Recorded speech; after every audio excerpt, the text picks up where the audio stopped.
Hey everybody, Fanng back in action. And today we're continuing with our Mass Effect journey. This time, Mass Effect 2! Now you can't see anything because I have it on game capture, not screen capture. So, yeah, as we noticed before at the games, I need to load up Mass Effect. So here you go. Here's what you see. You get to see looking for game to capture.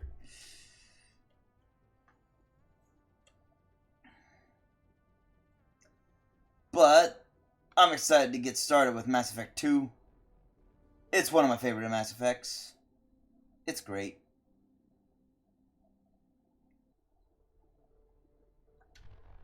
By the way, I got a new controller. And I'm liking this one. I paid a little more for a better controller. And it's so far feels a lot better than the last one I had.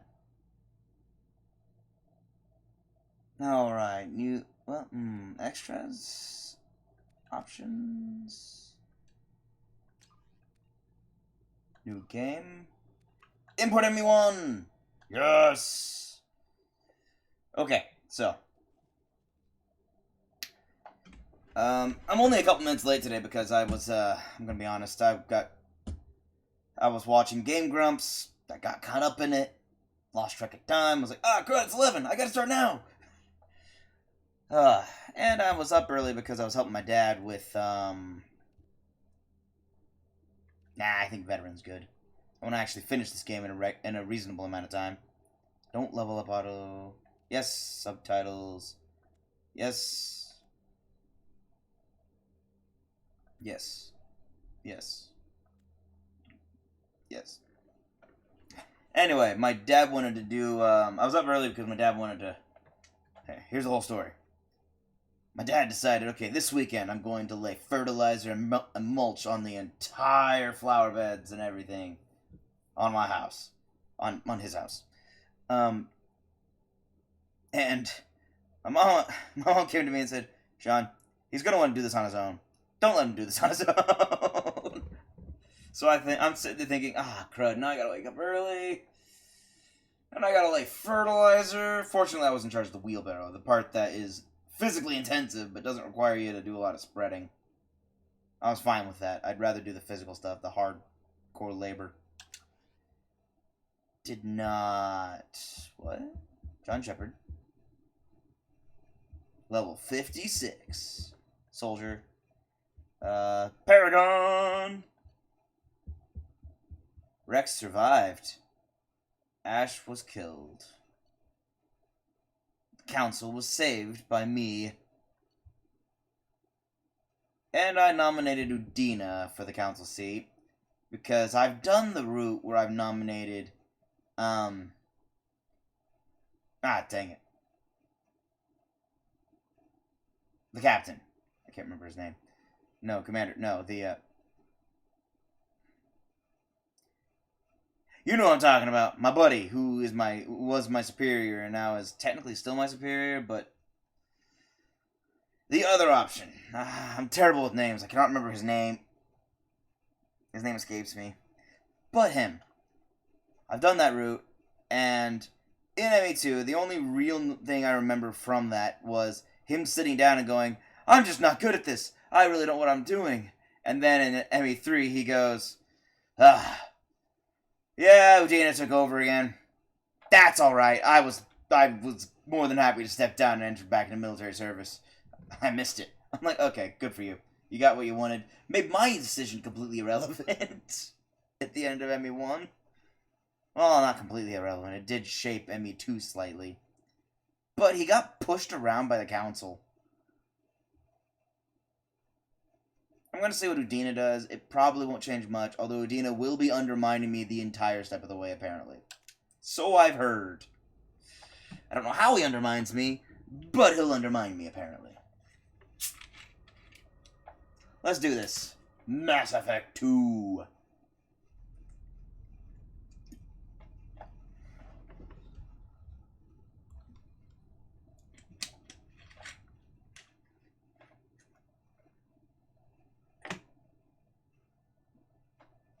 did everything right.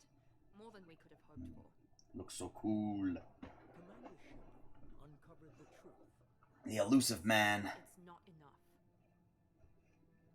We're at war. No one wants to admit it, but humanity is under attack. Oh, the graphics are so much better here. Fight Geth. Geth. We both know they're not the real threat. The Reapers are still out there. And it's up to us to stop them. The Council will never trust Cerberus. They'll never accept our help, even after everything humanity has accomplished. But Shepard, follow him. He's a hero, a bloody icon. That's right, I'm a paragon. Man, if we lose Shepard, humanity might well follow. Then see to it that we don't lose him. 1 month after the devastating Geth attack on the Citadel, the galactic community struggles to rebuild. The Alliance fleet made a tremendous sacrifice to save the Citadel Council and earn humanity membership in their prestigious group.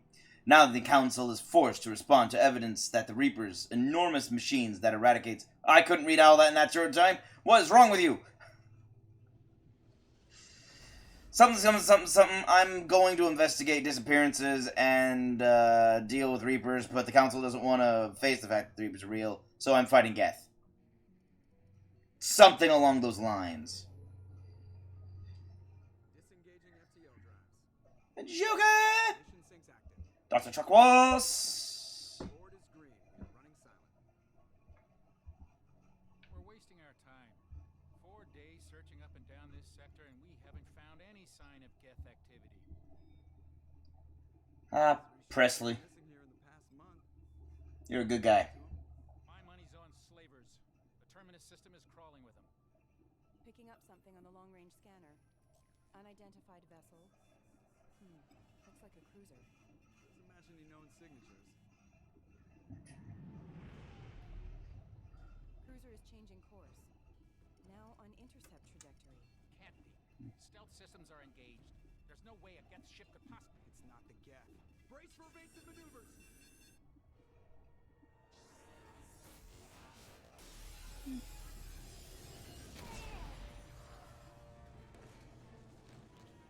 Presley! Kinetic barriers down. Multiple hull breaches. Weapons offline. Somebody get that fire out.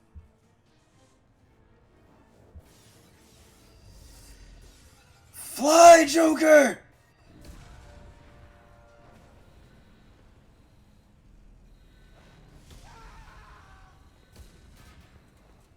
That is Liara! Shepard! Distress beacon is ready for launch. Will the Alliance get here in time? They'll be here. The Alliance won't abandon us. We just need to hold on. Get everyone onto the escape shuttle. Joker's still in the cockpit. He won't evacuate. I'm not leaving either.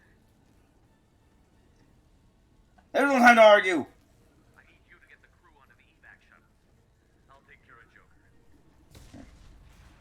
Ah! Shepard! Liara, go. Now. Aye, aye. She's really adapted well to serving on a military ship. I mean, she's an archaeologist. Chakwas made it off. Ah!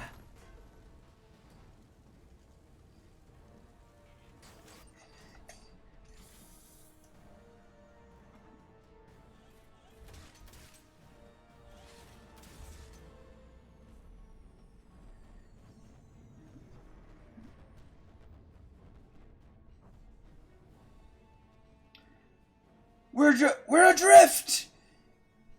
Caught in a gravity well. We're going down!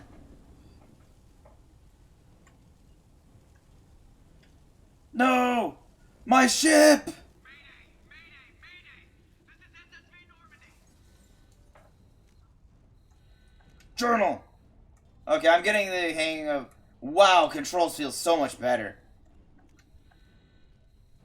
They've really improved controls on this.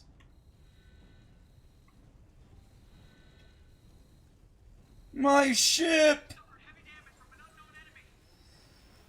I know this!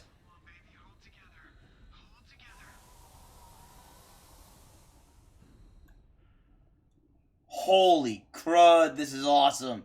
My stand point! The point where I stand! My galactic map! Oh my gosh, this looks so cool. I'm looking up at the ground. This looks so cool. They really outdid themselves with ME2. Oh man, it still holds up. This is great. And the controls feel so much smoother. Oh man, they improved so many things from ME1. It's incredible.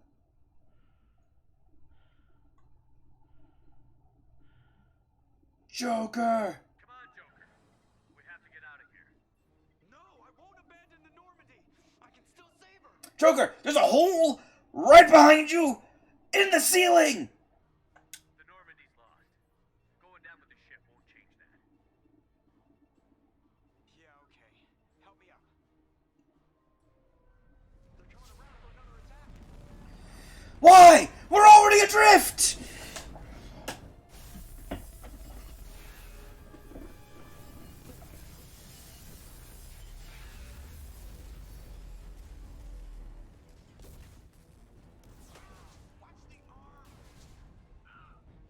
That's right, remember, his bones can shatter like glass.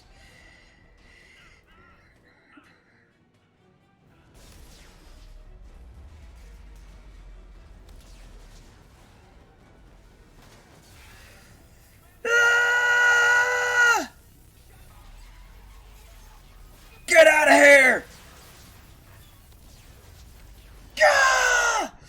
This is an incredible opening. I love this opening every time. Ah, oh, dang, Normandy. Respect. Yeah, everyone pull one out for the USS, for the SSV Normandy.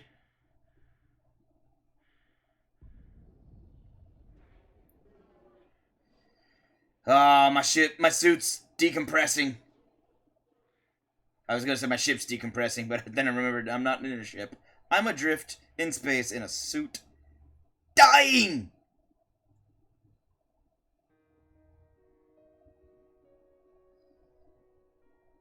And from the looks of it, I'm in re-entry.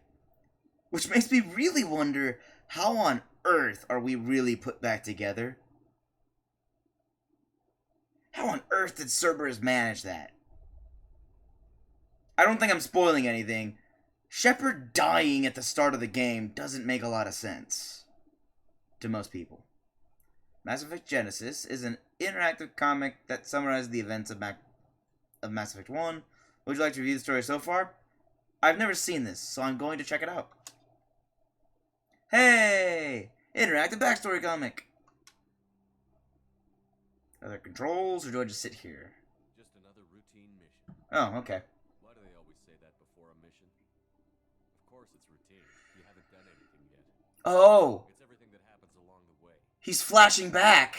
The paths you choose that turn the routine into anything but. Of course, that's how it started. I love this! Routine mission, answering a distress call. Look where that got me. It's his last thoughts. Normandy, Captain Anderson's new ship, when the distress call came in. An Alliance patrol on Eden Prime had been attacked. They'd seen something they couldn't explain. And whatever it was massive. I hit the ground with my lieutenant, Caden Olenko. A good kid, loyal, by the book, with a talent for biotics. We came across a lone survivor of the patrol, Gunnery Chief Ashley Williams. A soldier to the core. Tough, disciplined, ready to take on whatever came her way. Ashley joined up with us and took us to the spot where she lost her squad. That's when we saw it. The ship. Like nothing I'd ever seen. It was massive, scorching the colony and everything around it as it blasted away. We followed the path of destruction to an artifact, a beacon left by a long-dead race called the Protheans. The colony had dug it up, and whoever attacked them had tried to take it. Chief Williams made the mistake of getting too close. It hit her with some type of energy. I grabbed her and threw her out of the way. That's when it hit me. Every muscle in my body went rigid. I couldn't move. barely breathe. Everything went black. And then I saw something. A vision. Dream. Nightmare. By the time I woke up, we were halfway to the Citadel on our way to meet the Council. I was expected to explain what I'd seen. Anderson came along. So did Adina, our political representative on the Citadel. With those two heavyweights, it seemed reasonable we could persuade the Council that the ship we'd seen was a potential threat, as was the individual behind the attacks. The main suspect for the Eden Prime massacre was a Turian Spectre named Saren. He'd been seen by one of the survivors from the colony at Eden Prime, and there was some evidence to suggest that the ship was connected to Saren. But even Adina's pointed accusations weren't enough to convince the Council. They just couldn't believe one of their chosen elite Spectres could be guilty of something like that.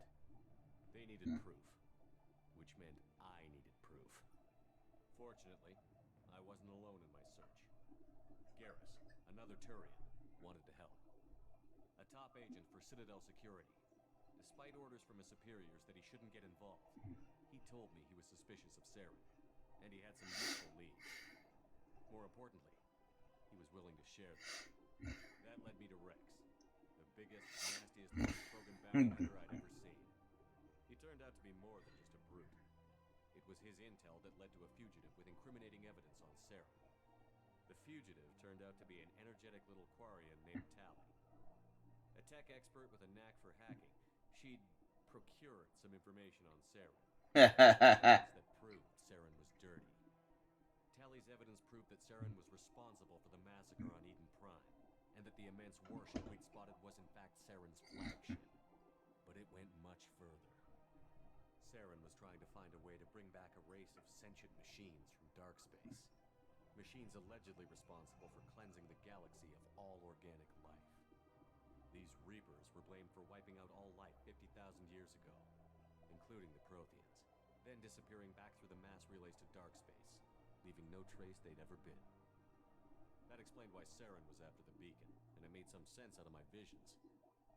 But not much else. We couldn't convince the Council that the Reapers were a threat, but they agreed Saren had to be stopped. They stripped him of his Spectre status and gave me the honor of becoming the first human Spectre. My first task? Bring down Saren. Anderson decided to stay behind, giving up his ship, the Normandy. He told me I would need it more than he would.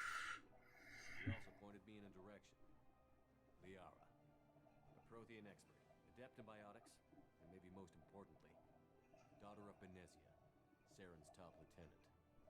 They Like took. sorry, as beautiful as she is intelligent, and born with a unique ability to meld with other species. Liara was able to help me decipher some of the vision the beacon had given me. Nothing concrete, but it gave me some clues. And a new appreciation for the Asari. Her technique for accessing my vision was unexpected, but not at all unpleasant. Ashley was a little concerned about the connection I shared with Liara. As commander, I knew either relationship had the potential to interfere with the mission. Okay, it's taking all my choices into account. Apparently she'd felt it too. But we agreed we wouldn't let it get in the way of our mission. Finding Saren. Yes. Thanks to Liara's help, we had our next lead. Also, she's no longer in a relationship with me. Saren had taken her to Normandy, where he'd enslaved a dangerous race of insect-like creatures, the Rachni. He ordered Benezia to use the same technique Liara had used on me to extract information from the Rachni Queen. The Queen's drones were everywhere, and they weren't happy. We had to fight through hundreds of them to get to Benezia. By the time we arrived, Saren was gone. With the information. I tried to reason with Benezia, but Saren had indoctrinated her. He had somehow acquired the ability to control people's actions and wills. Benezia wouldn't surrender, and Liara was forced to watch her mother die in her arms. And I was left with an angry, dangerous Rachni Queen to deal with. She claimed her drones would do no harm if I released her. But the Rachni had terrorized the galaxy before. I couldn't do it. I wouldn't doom an entire species for past sins. And the Queen was true to her word. She left and took her army of drones with her. With Saren's top lieutenant dead, he was quickly running out of time and places to hide. I tracked him down at his base on Vermeer, but we soon learned it was more than a base of operations. It was a breeding ground. Saren was breeding an army of Krogan. He'd found a cure for the genophage, a a disease inflicted on the Krogan to prevent them from breeding and taking over the galaxy. But the Krogan Saren was breeding were slaves, mindless beasts that obeyed Saren's will. I had to destroy the base and all its research. Rex disagreed. Violently. Rex wanted the genophage cure for his people. I tried to convince him to help me destroy it, that these Krogan weren't real. But he wouldn't back down. Fortunately, Rex is smarter than he looks. He realized this wasn't the way to help his people, and that Saren was the real threat. When we finally got to the center of the base, I realized just how close Saren was to completing his plan. He was already in communication with the Reapers. Sovereign, Saren's flagship we'd all assumed was just a ship, was a Reaper. It spoke to me, threatened me. I could feel the menace it had for every living thing. It wanted me dead. It wanted us all dead. And I knew it was capable of doing just that. What I couldn't understand was why Saren would help it. But there was no time to think about it. Sovereign knew where we were. We had to destroy the base and get the hell out. I split up my team in 2 squads, sending Ash with one and Okay. Aiden with the other as a distraction. We had a nuke, and we planned to use it. Before we could detonate the bomb, Saren showed up. We fought. I stalled him to make time for my team. And in talking to him, I realized the truth. It wasn't Saren who was indoctrinating everyone. It was Sovereign. The Reaper. And Saren was in deeper than all of them. He tried to convince me he was still in control. Said he found a way to reduce the Reaper's influence, but he was kidding himself. Or believing the lies Sovereign was telling him. Before I could convince him to stop, he ran, leaving me just seconds to extract my squad mates. I tried, but I wasn't fast enough. I could only save one of them. Ash was a good friend and a great soldier, but I had to choose, and I chose Caden. That was the last time Saren would slip away from me. I knew then, the next time we met, one of us would die. With my team mostly intact, we chased Saren and his army to Ilos, a long-lost planet that had once belonged to the Protheans. As we prepared for what we knew would be a desperate fight, I spoke to my crew.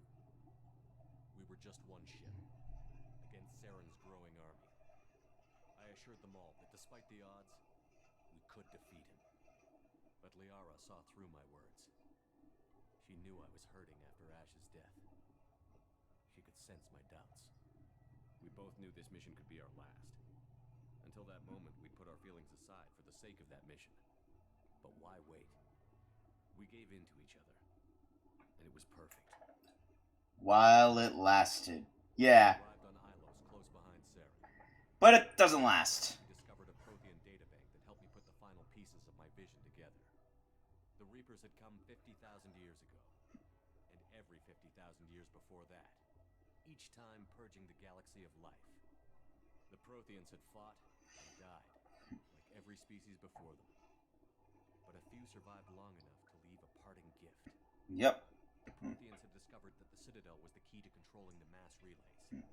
By sabotaging the Citadel, they found a way to close the relays to dark space, slowing the Reapers' return, giving us the time we needed to find a solution to stop the Reapers once and for all. Saren knew this. He was leading his army to take control of the Citadel and re-establish the relays to dark space, bringing the waiting Reapers here to destroy us all. We followed him to the Citadel. It was intact. Ugh, those husks. Ugh. The Council fleets by surprise, and they were only now regrouping. And with Sovereign as his flagship, there was little hope the fleets could counterattack with enough strength to take back the Citadel. But Saren was done running, and I was done chasing him. As the Alliance and Citadel fleets battled Saren's army outside, I cornered the Turian bastard in the Citadel tower and confronted him. He died believing that the Reapers would save him. As I fought to regain control of the Citadel, the Council's flagship, the Destiny Ascension, fell under attack. Despite Saren's death, Sovereign and Saren's army continued to fight. The Council was aboard the Destiny Ascension, and they were requesting assistance. But I knew in order to help them, I would have to put our Human Alliance fleet in jeopardy. The Council had to be saved. They represented the hearts and minds of the galactic community. Without them, the fleets would be in disarray. Even with the Citadel back in my control, Saren defeated, and the Normandy leading the combined galactic fleet, the battle against Sovereign, a single Reaper, was relentless. Yeah. It took the combined fleets of humanity and the other races, but in the end, Sovereign fell. But the costs were immense. While humanity's efforts in the war earned us our first seat on the Council, it was a hollow victory. The Reapers were still out there. I knew the fight was far from over, but as the one who'd led the fight against Saren, I was given new responsibilities. The choice of humanity's first counselor was left for me to decide. On the one hand, Udina, a lifetime politician. Ruthless and ambitious, he would easily navigate the political landmines that would soon be put in front of him. The other choice, Captain Anderson, a career soldier. Tough but fair, but a friend, and someone I could trust. But I couldn't do that to him. In their own right. I didn't much like Udina, but sometimes you need a pit bull on your side. Yeah. Someone willing to be the bad guy, for the sake of the greater good. The war was over. The threat had passed. In time, the Council would rebuild itself. The Citadel could be repaired. Even the pain of lost friends would fade. But none of that mattered if the Reapers were still out there. And if they were all as powerful as Sovereign, we had to find a way to stop them. I had to find a way. I gathered my crew, took my ship, and went in search of answers. Officially, the Council would only say I was assigned to cleanup duty, rooting out any remnants of Saren's army. Just another routine mission. Yeah. That was good. I like that art, and it was a good way of summing up everything that had happened in the first game. Based on my decisions, too. Every choice. It even accounted for the fact that I had started a romance with Ash, and then Shepard has been recovered. moved on to a relationship with Liara. Project will proceed as planned.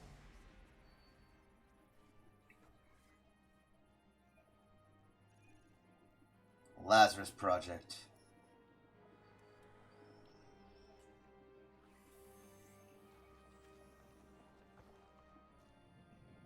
How does it work? No one knows. I'm dead.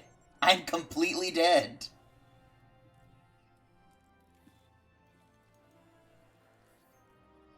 Implants. Nanotech.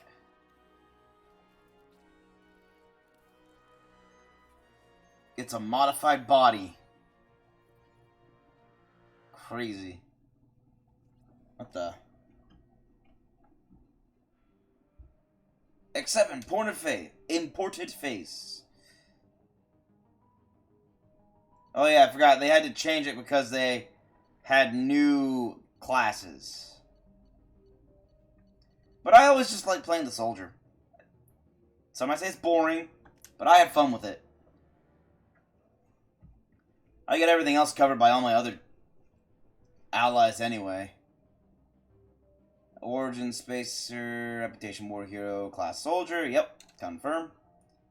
Yep. Just stick with it.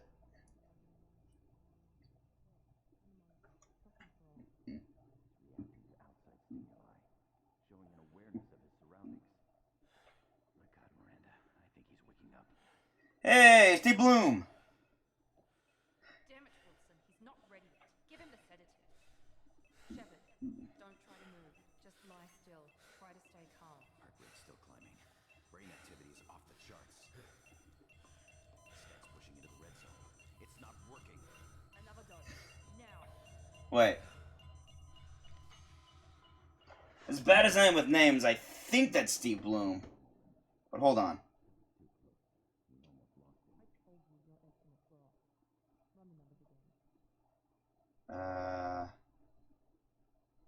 Hi, Miranda. Thanks for saving my life. Wake up, Commander. Shepard, do you hear me? Get out of that bed now. This facility is under attack. Shepard, your scars aren't healed, but I need you to get moving. This facility is under attack. There's a pistol in the locker on the other side of the room. Hurry! I was right. It's Steve Bloom.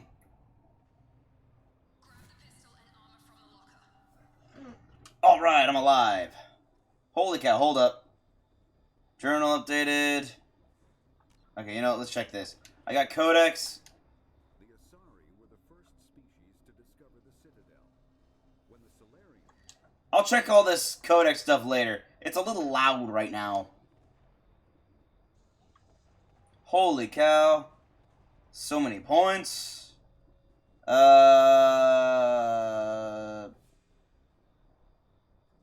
Health, weapon damage, storm speed. I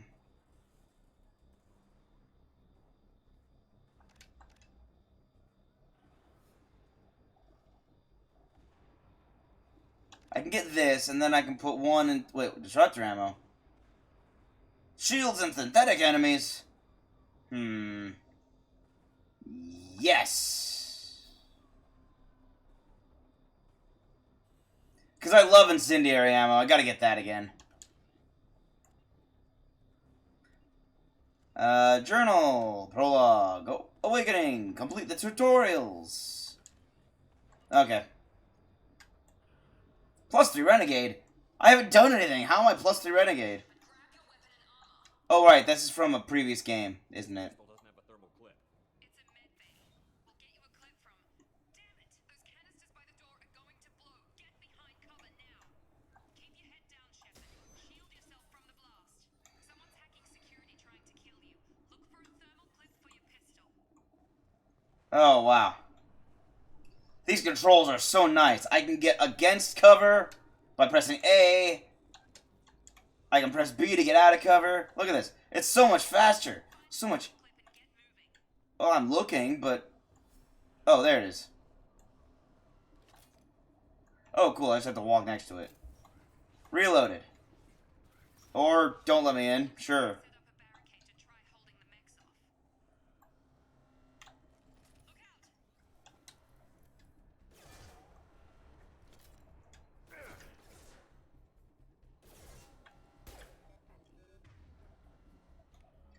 Okay, getting used to this again. RB is currently set to disruptor ammo, right? Yeah.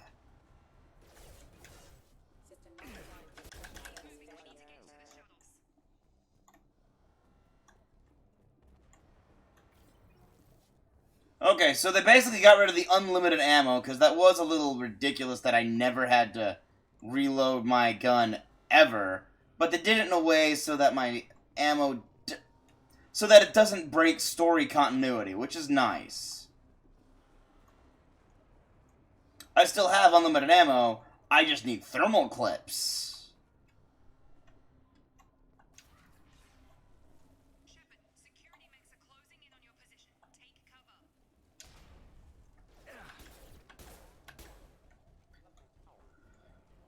Just gonna rip through these synthetics. Ah, crud.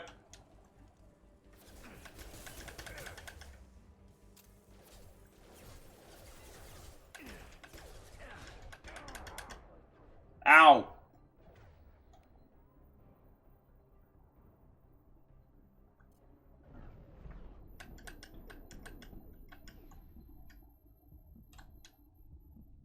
Ow. Nice work, Shepard. Coast is clear. Whew. That hurt.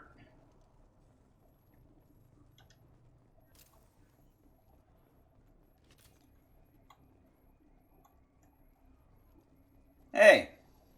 Oh, I'm already full. Okay, you guys overloaded me a little. I'm on hard difficulty. Why are you overloading...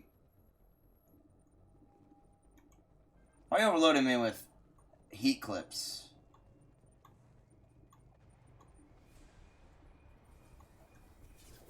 Whoa! I forgot about you!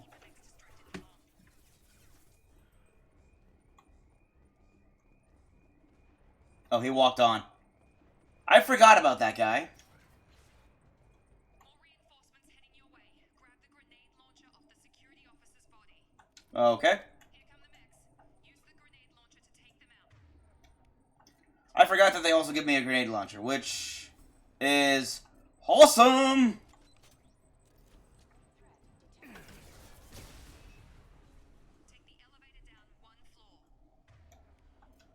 I need to save these. It's awesome, but it's also,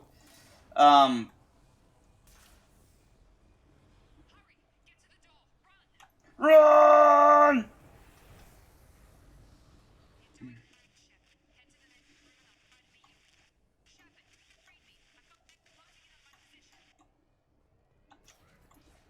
Okay, where's my buddy James? I think it was James. Again, terrible names.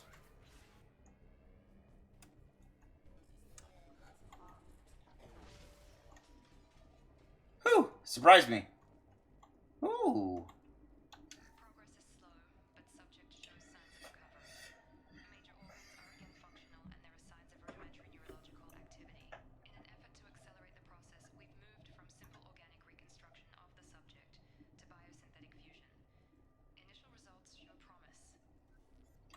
Biosynthetic fusion. They could have used that a lot more in the third game for that, you know, option. Ooh, wall save.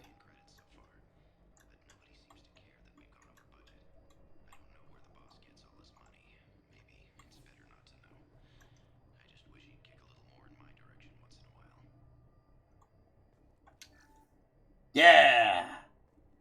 Credits. Did I just get 1,000 credits?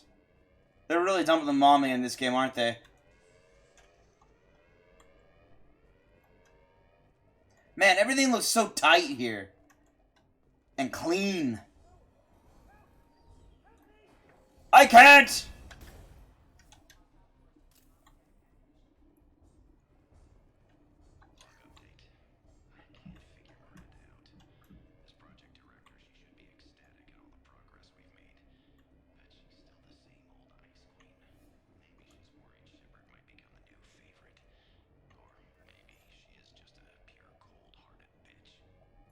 That is the impression everyone has of her, usually. I'm not gonna lie. That was my impression, too. I did.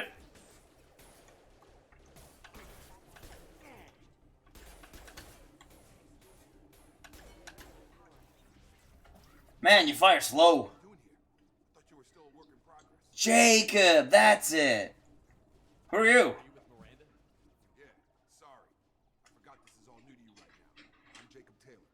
I've been stationed here for... Hostiles detected. Damn it!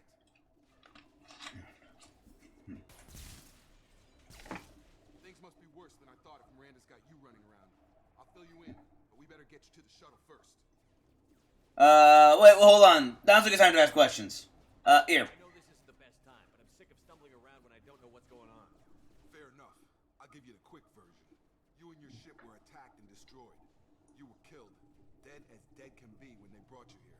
Our scientists spent the last 2 years putting you back together. Or worse, that whole time. Welcome back to your life. 2 years? I'm having some trouble wrapping my head around this. Yeah, I can imagine. The Alliance officially declared you killed in action. The whole galaxy thinks you're dead. I was! Those shuttles, they'll be right. I already was dead! What's my crew? Any other survivors from the Normandy? I'll tell you what. You help me finish off these mechs, and I'll play 20 questions with you all day. We're low on thermal clips, but I'm a biotic. Just give the order when you want me to hit him with the good stuff. Fair enough. Yeah, like that. You know what? I'm just gonna have you hit him with the good stuff right now. Whole...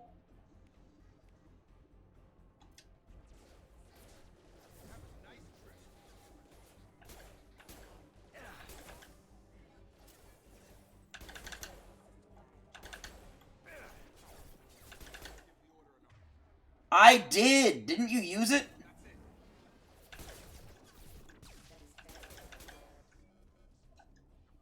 Okay. I promised I'd answer your questions. What do you want to know? Everything. How dead was I? Years rebuilding it?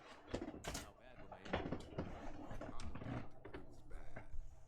When I first saw you, you were nothing but meat and tubes. Anywhere else, they'd have put you in a coffin. But Project Lazarus was different. Nice. What? What do you mean? Cloning? Cybernetics? I don't know the details. You'd have to ask the scientists. But I'm pretty sure you're not a clone. They wanted to bring you back exactly as you were. You're still you. You just might have a few extra bits and pieces now. Lazarus? About the project. Were there other test subjects? Project Lazarus only had one subject. The whole point was to bring you back. Just you. Even that was a challenge. 2 years. All the top scientists. The best technology money could buy. And apparently completely over budget, if that log was correct. Do you know anything about this attack? Who's behind it? What they're after? Damn if I know. I was getting ready for some shut-eye, then bam! Bunch of explosions. Next thing I know, every damn mech in the place starts shooting at us. I'm guessing it had to be an inside job. You'd need top security access to have Yeah. this. Either that or Cerberus wanted to race the entire base and project. The last thing I remember is the Normandy blowing up.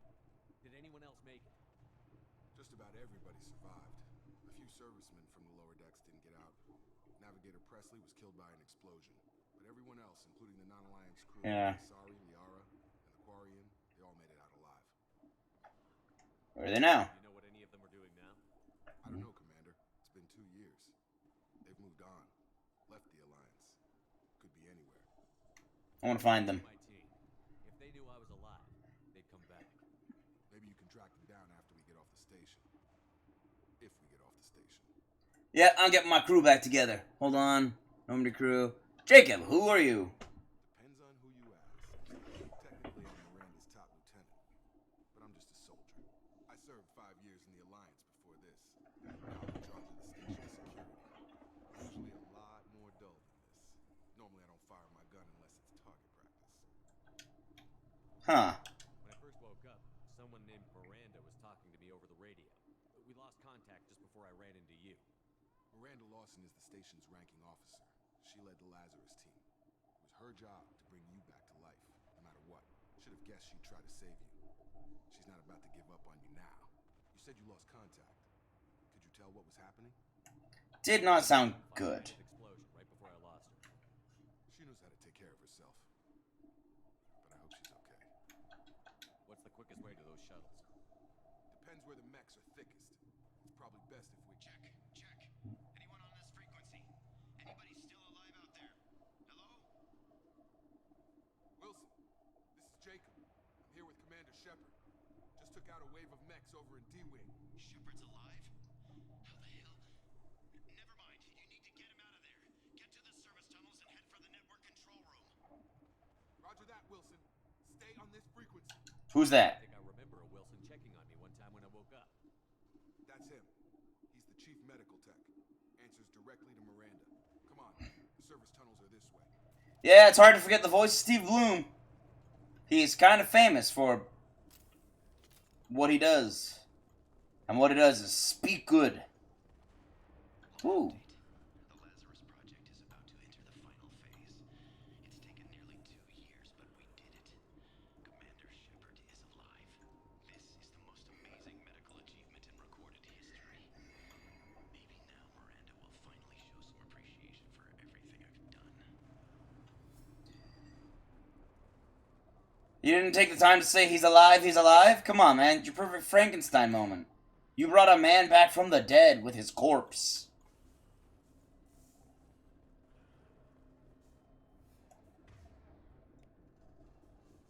How do I reload grenade launchers again? Heavy ammo, right? Heavy ammo? Heavy ammo. Ah, no. Crawling with mechs. The whole station is crawling with mechs. I'm doing the best I can.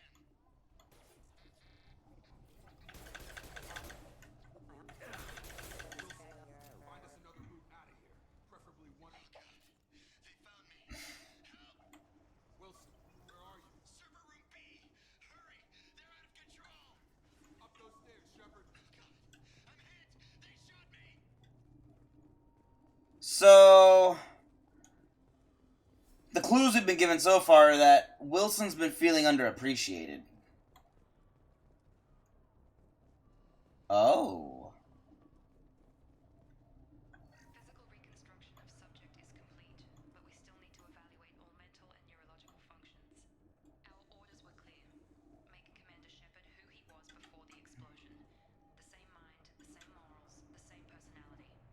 Easy. Identity in any way, if he's somehow not the man he used to be, the Lazarus Project will have failed. I refuse to let that happen. Thanks, Miranda. I appreciate you not implanting me with any altered memories. Okay, I don't see anything else. Shepard, down here! Bastards got me in the leg! You were there the first time I regained consciousness. Yeah, that was me. How about we talk about this after we fix my leg? Sure thing. Gel in the first aid station on the wall. Hopefully there's enough to get him up and moving again. Grab the Medi-gel from the first aid station on the wall. I know how to grab things. It's called the A button. Power button. Unity. Thanks, Shepard. Never thought you'd save my life. Guess that makes us even now. I thought maybe I could shut down the security mechs, but whoever did this fried the whole system. Completely irreversible. We didn't ask what you were doing. Why do you even have security mech clearance? You were in the bio wing. Weren't you listening?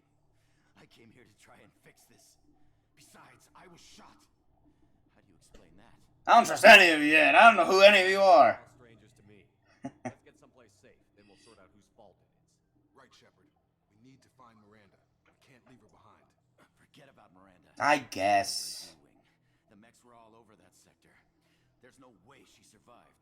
A bunch of mechs won't drop Miranda. She's alive. Then where is she? Why haven't we heard from her?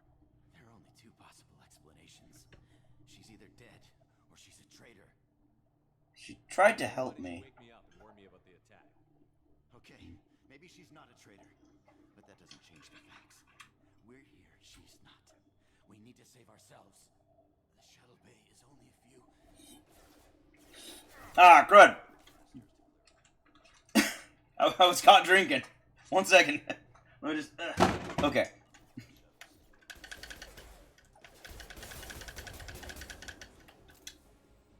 These mechs don't know when...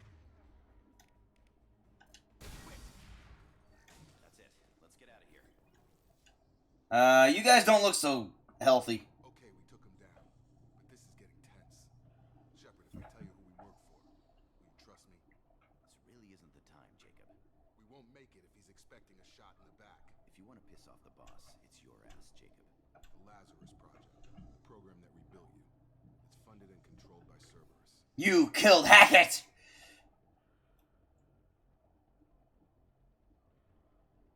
I think I ran into Cerberus a few times while I was investigating Sarah. Some kind of pro-human splinter group, right? Well, that's what the Alliance wants people to believe. But there's more to it. Always is, always is. They gave up. Cerberus spent a fortune to bring you back. Look, I'd be suspicious too. But right now we have to work together. I thought you deserved to know what's what. Once we're off the station, I'll take you to the elusive man. He'll explain everything. I promise. The elusive man. The elusive man. Is he in charge of all this? That's not his real name, of course. Nobody knows who he really is. It was a code name the Alliance used for him. Kinda stuck. Well, he is very elusive. I don't even know where his base is. I know he sits staring at a sun, but I don't know where that is.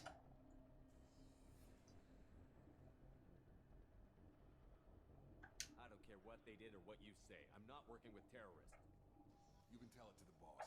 But after we've saved our butts, we're almost at the shuttle. Scholar. Oh, I got more codex information, that's why. Paragon, yeah. Metagel, I used 1. Metagel recovered, I gained 2. Metagel recovered, I gained 1. That was a lot of stuff. Where am I going? What am I looking for? Why am I over here? I guess I better progress. I don't think they're going to hide too many things. Oh, I can't go that way. They're not going to hide too many things. I love that there's now a storm button. Or rather, a sprint button.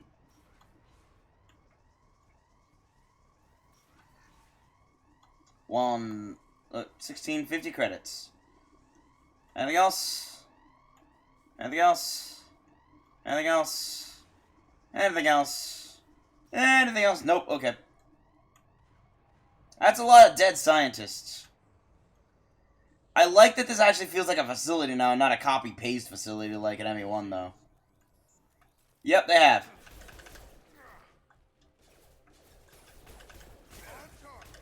Why did you get in front of me?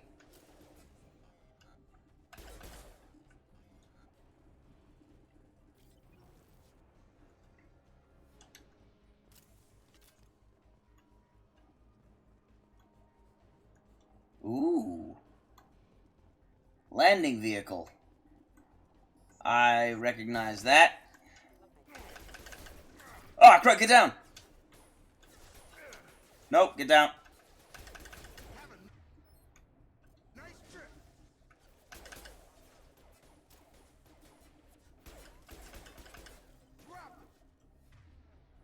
Yeah, I've got my disruptor ammo active. I'm good.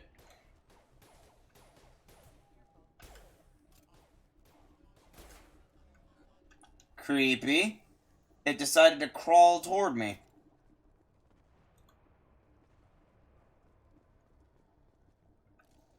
Field is clear. I don't get a map. What way am I supposed to go? This looks locked. Sure. Come on, through here. We're almost at the... Miranda, but you were... Dead? What the hell are you doing?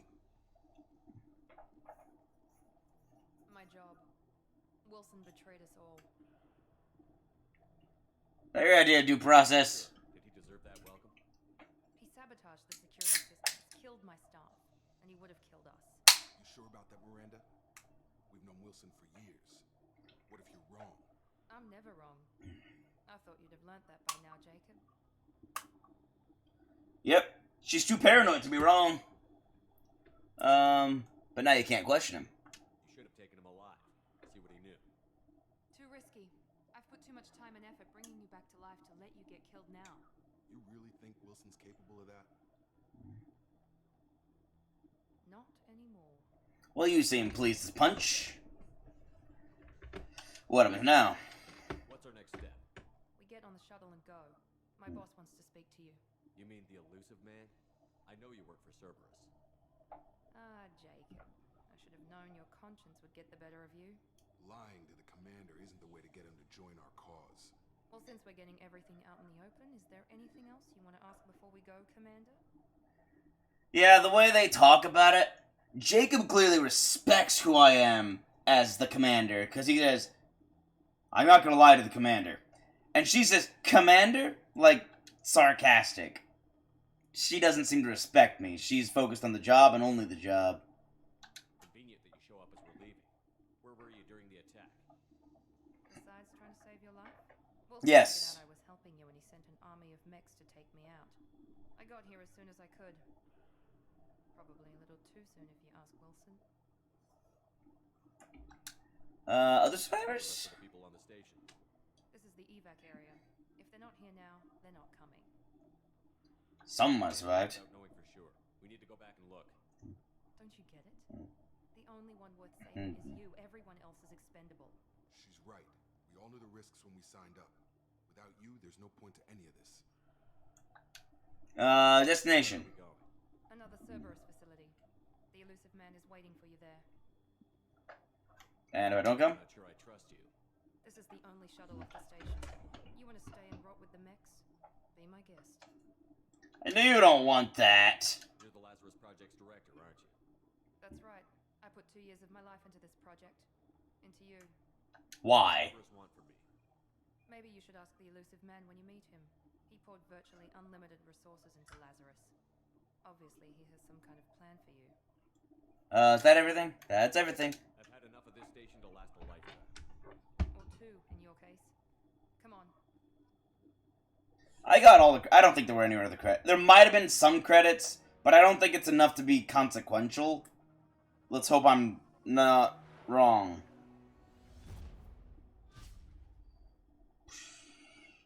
Oh, I was on a space station. That explains things. Before you meet A little the bit. elusive man, we need to ask a few questions to evaluate your condition. Come on, Miranda. More tests? Shepard took down those mechs without any trouble.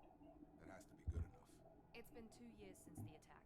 The elusive man needs to know that Shepard's personality and memories are intact. Ask the questions. Did you say 2 years? I've been gone that long? 2 years and 12 days. And you were on an operating table for most of it.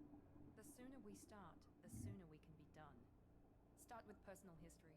Okay. Records show you were a spacer kid. Raised mostly on one ship or another. Yep. Enlisted and won a medal fighting Batarians during the Skillian Blitz. Do you remember that? I had no choice. Depended on me holding that position. I did what I had to. However you want to put it, it was damn impressive. I had friends who were there. Satisfied, Miranda. Almost. Let's try something more recent. Vermeer, where you destroyed Saren's cloning facility. Yeah? You had to leave one of your squad behind to die in the blast. Gunnery Chief Ashley Williams was killed in action. It was your call. Why did you leave her behind? It was a hard choice. To die that day, and I didn't do it casually. But I had to save as many people as I could. Ash gave her life for the rest of the team. Without her, I couldn't have stopped Saren. She died a hero. I understand, Commander, and I wasn't judging your decision. Everybody at Cerberus knows that cloning facility had to be destroyed. I thought it was a breeding facility. We really should run. Come on, Miranda. Enough with the quizzes. The memories are there, and I can vouch for Shepard's combat skills personally. I suppose you're right. We'll have to hope the elusive man accepts our little field test as evidence enough.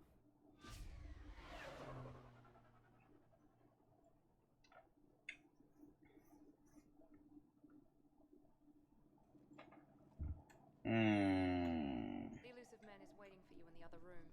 Great. I'm gonna talk. I wouldn't keep the elusive man waiting. Never mind, I'm not gonna talk. Who are you? Can't talk to you. I'm gonna talk to you. The elusive man is waiting for you in the other room. Never mind. Let me see if there's anything else I can interact with. Anything? Am I gonna be a facetious jerk? Yes, I am. Am I gonna constantly stall these things? Possibly. Because I think it's funny watching them. Ooh.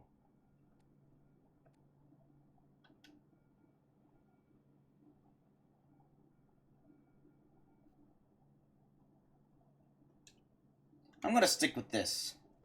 For now. I don't need to go casual. I'm gonna stay on my guard for this guy.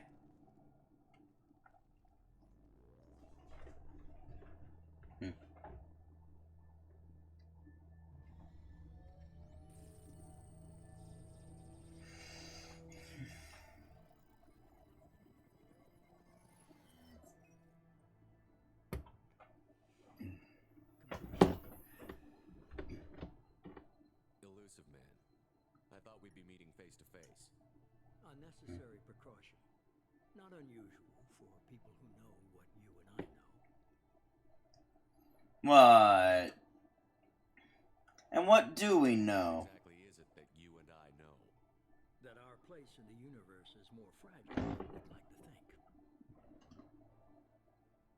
That one man, one very specific man, is the all that stands between humanity and the greatest threat of our brief existence. The Reapers. Good to see your memory's still intact. How are you feeling?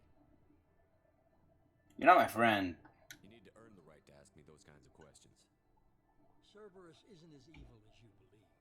You and I are on the same side. We just have different methods. You killed Admiral Hackett! What are the Reapers doing that made you decide to bring... Not Admiral Hackett.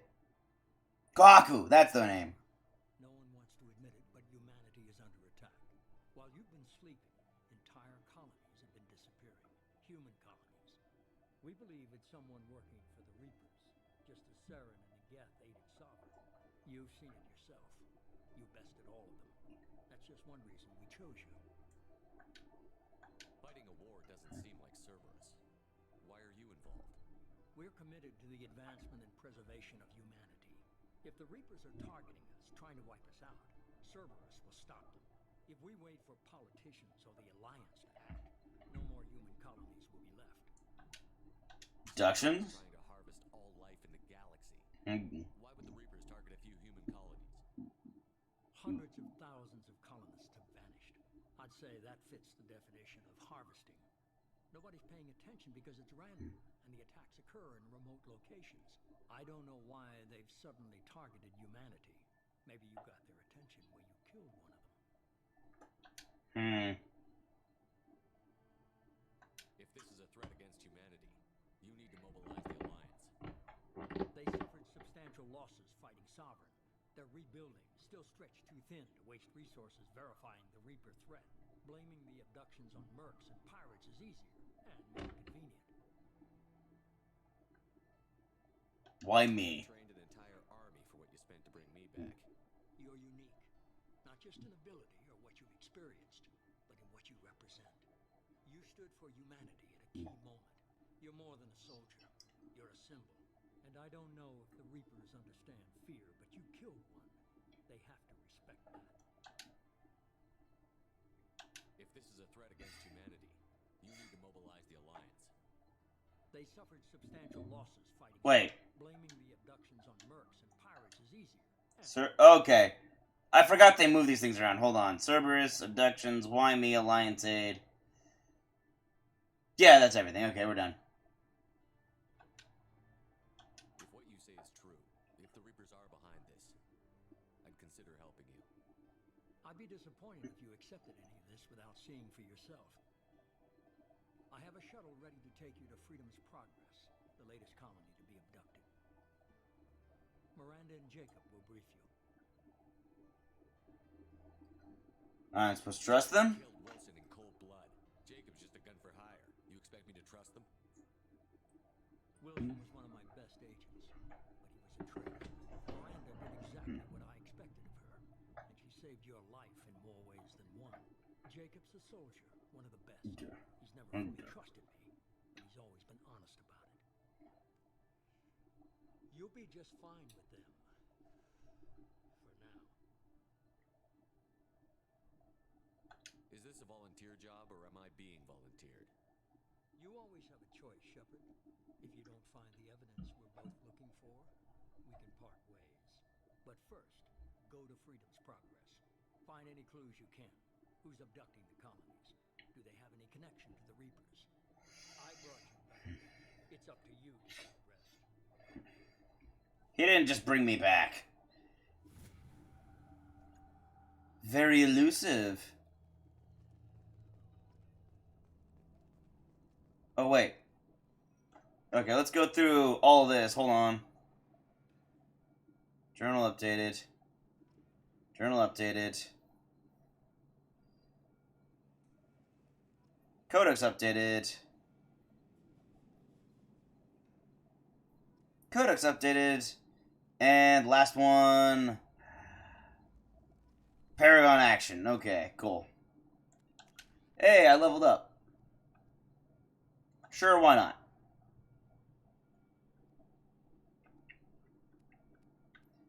Ah. Recharges a little faster.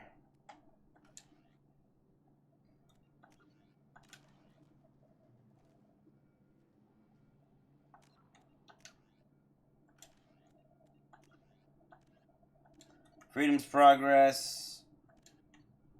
Alright then. Codex.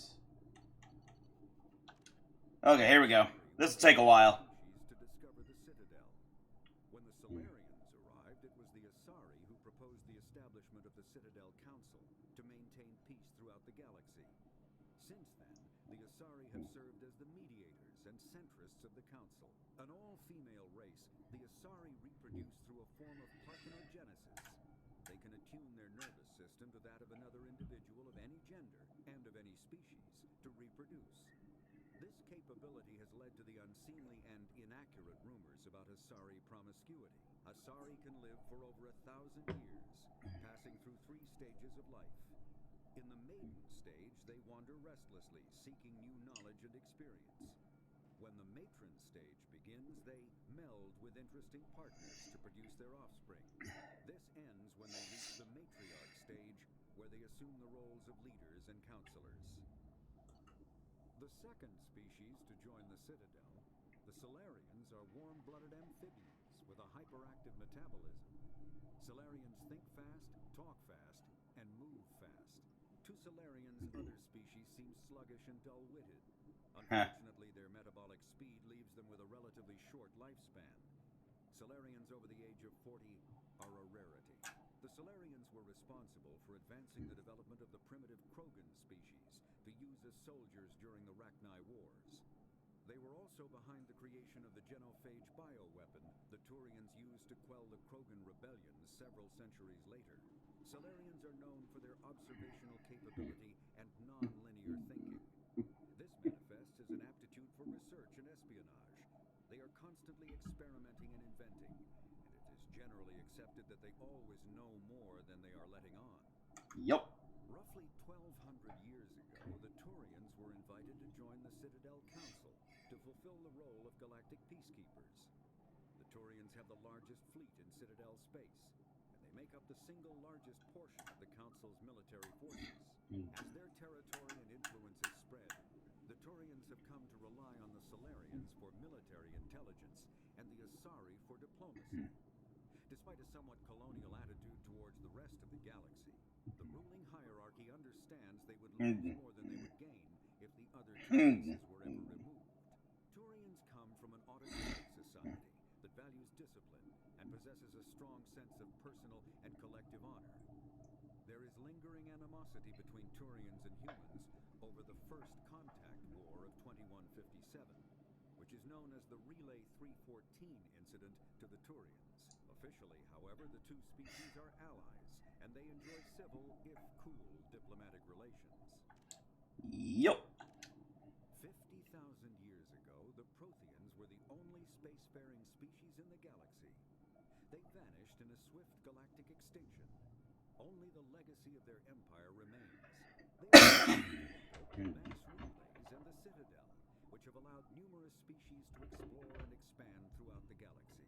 Prothean ruins are found on worlds across the galaxy. While surprisingly intact for their age, functioning examples of Prothean paleotechnology are rare. Time and generations of looters have picked their dead cities and derelict stations clean. Some believe the Protheans meddled in the evolution of younger races. The Hanar homeworld of Kaje, for example, shows clear evidence of former Prothean occupation. The presence of a former Prothean observation post on Mars has caused a rebirth of interventionary evolutionists among humans. These individuals believe the god myths of ancient civilizations are misremembered encounters with aliens. In the early 2160s, the Alliance began There's a lot of these, of worlds in the Skillian Verge. but they're relatively short. Who had been developing the region for several decades. In 2171, the Batarians petitioned the Council to declare the Verge a zone of Batarian interest. The Council refused, however, declaring unsettled worlds in the region open to human colonization. In protest, the Batarians closed their Citadel embassy and severed official diplomatic relations with the Council, effectively becoming a rogue state. They instigated a proxy war in the Verge by funneling money and weapons to criminal organizations, urging them to strike at human colonies. Hostilities peaked with the Skillian Blitz of 2176, an attack on the human capital of Elysium by Batarian-funded pirates and slavers. In 2178, the Alliance retaliated with a crushing assault on the moon of Torfin, long used as a staging base by Batarian-backed criminals. In the aftermath, the Batarians retreated into their own systems and are now rarely seen in Citadel space. The Elcor are a Citadel species native to the high-gravity world Dakuna. They are massive creatures, standing on 4 muscular legs for increased stability. Elcor move slowly, an evolved response to an environment where a fall can be lethal. This has colored their psychology, making them deliberate and conservative. Elcor's speech is ponderous and monotone. Among themselves, scent, slight movements, and sub-vocalized infrasound convey shades of meaning that make a human smile seem as subtle as a fireworks display. Since their subtlety can lead to misunderstandings with other species, the Elcor often go out of their way to clarify when they are being sarcastic, amused, or angry. Dakuna's high gravity impedes mountain formation. Most of the world consists of flat, open plains, which prehistoric Elcor wandered across in small family bands. Modern Elcor still prefer open sky, and can become restless and uncomfortable on long starship journeys. The Geth are a humanoid race of networked AIs. They were created by the Quarians 300 years ago as tools of labor and war. When the Geth showed signs of self-evolution, the Quarians attempted to exterminate them. The Geth won the resulting war. This example has led to legal, systematic repression of artificial intelligences in galactic society. The Geth possess a unique distributed intelligence. An individual has rudimentary animal instincts, but as their numbers and proximity increase, the apparent intelligence of each individual improves. In groups, they can reason, analyze situations, and use tactics, as well as any organic race. Geth space is located at the trailing end of the Perseus Arm, beyond the lawless Terminus systems. The Perseus Veil, an obscuring dark nebula of opaque gas and dust, lies between their space and the Terminus systems. Huh. The Hanar are a citadel species known for excessive politeness. They speak with scrupulous precision and take offense at improper language. Hanar that expect to deal with other species take special courses to help them unlearn their tendency to take offense at improper speech. All Hanar have two names. The face name is known to the world. The soul name is kept for use among close friends and relations. Hanar never refer to themselves in the first person in conversation with someone they know on a face name basis. To do so is considered egotistical, so instead they refer to themselves as this one, or the impersonal it. Their homeworld, Kache, has 90% ocean cover and orbits an energetic white star, resulting in a permanent blanket of cloud. Due to the presence of Prothean ruins on the world, many Hanar worship them, and Hanar myths often speak of an elder race that civilized them by teaching them language.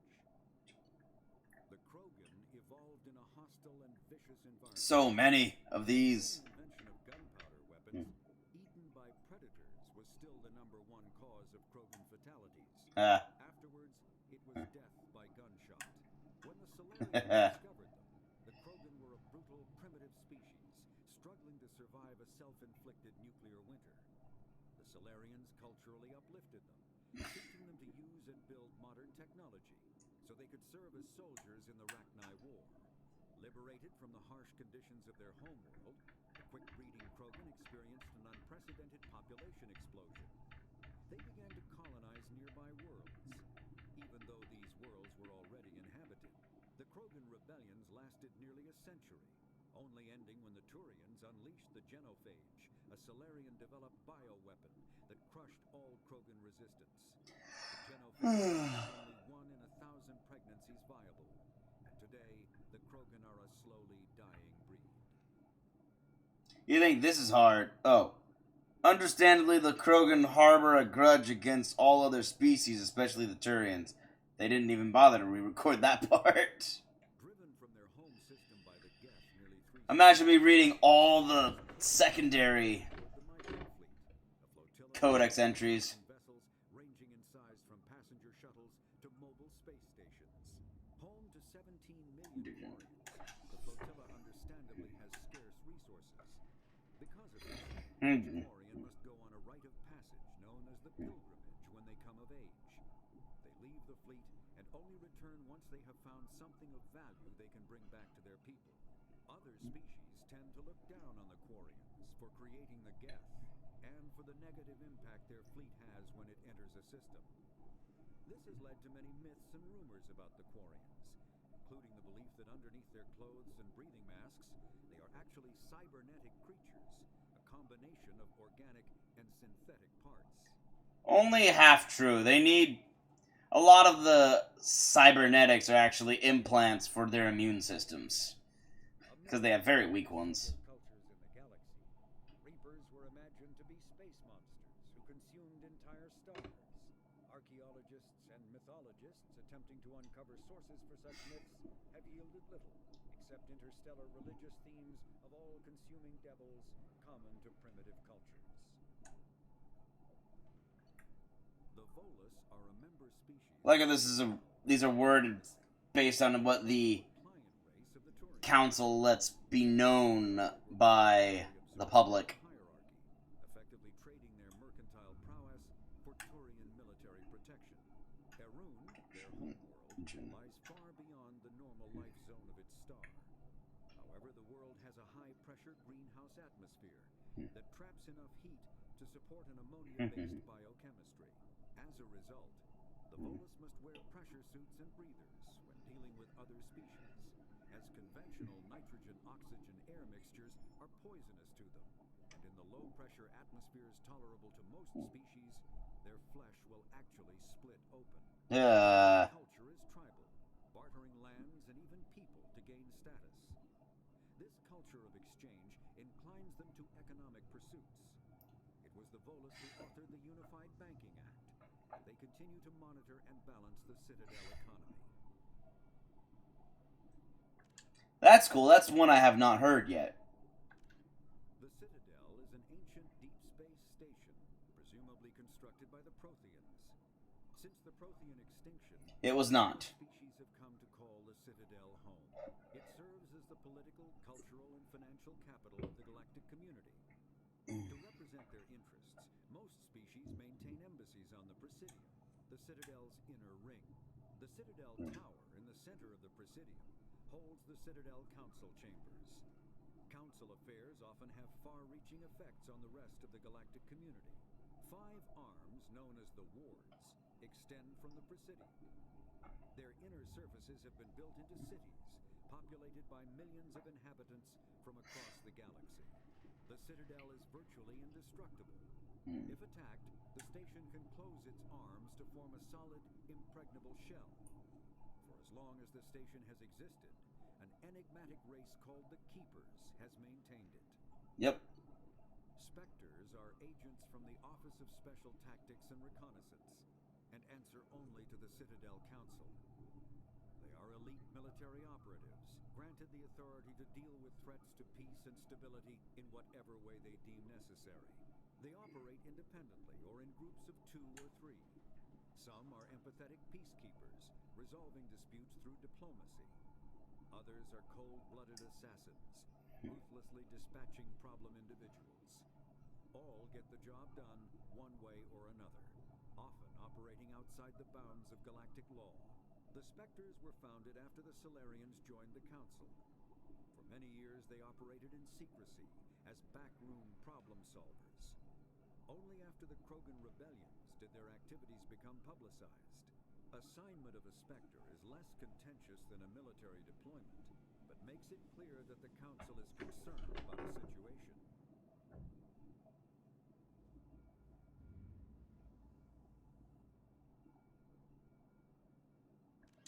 Okay, there's a lot more of these, so I'm gonna take these chunks at a time. I'm gonna a little more done, and then I'll come back in. The elusive man is very impressed with you. I'm eager to see if you can live up to his expectations on this mission.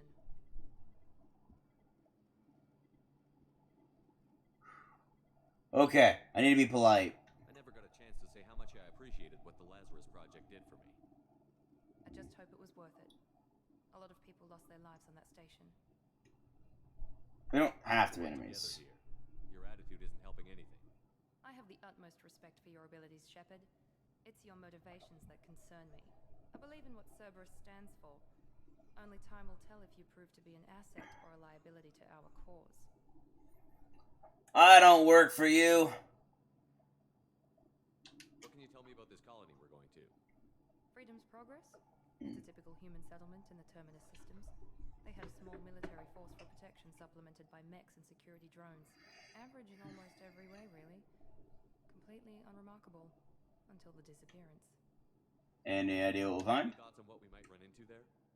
A lot of empty buildings and one giant mystery. I'd like to know more about the Lazarus Project from the person in charge. I wasn't in charge. The elusive man was. If I was running the show, would have done a few things differently. Like what? Would you have changed? To start, I would have implanted you with some type of control chip. But the elusive man wouldn't allow it. He was afraid it might affect your personality, alter your character somehow. He wouldn't let us do anything that might limit your potential in any way. Wow. I'm glad it was in charge, yeah. The idea of being I was thinking the same thing. Control chip in my brain. The elusive man is taking an incredible risk with you. I just hope his gamble pays off. Tell me a little about yourself. Worried about my qualifications? I can crush a mech with my biotics or shoot its head off at 100 yards. Take your pick. Ah, cool. 2 biotics. Great. Well, more than a resume. You as a human being. I'm not looking for a friend, Shepard. Stay focused on the mission. Where'd you train? You and Jacob served together in the Alliance? No, the elusive man recognized my potential and recruited me at a young age. How old were you? Old enough to know this is what I wanted. It's obvious you're not interested in talking. Yeah. An assignment. We can talk about it or we can do it. You see, not a fan of Miranda. I don't know. I know there's a lot of people who are. I'm not. Never have been. Probably never will be. I'm glad the elusive man convinced you to join us, Commander. Those colonists need my help. Find out what happened to those missing people. I still don't trust Cerberus. Noted. Do you trust me, Commander? You know what?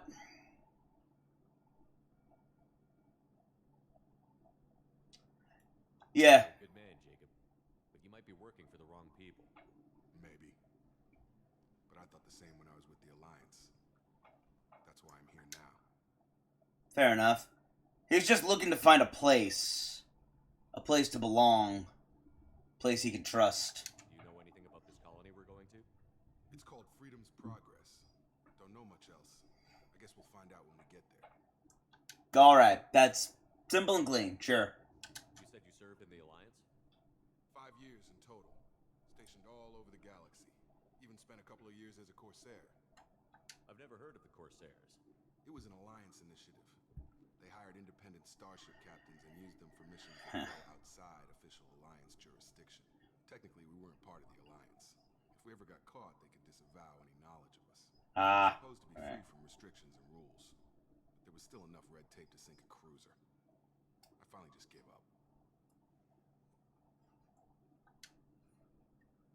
How about joining Cerberus? I Yeah. just got tired of never making a difference. So much of what we did in the Alliance seemed pointless. I thought things would change after the attack on the Citadel. Humanity was finally invited to join the Council, but nothing changed. Politics, bureaucracy, same bullshit, different leaders. Cerberus is different. When colonies go missing, we don't commission a team to write a report to figure out what the hell to do about it. We just go and find out.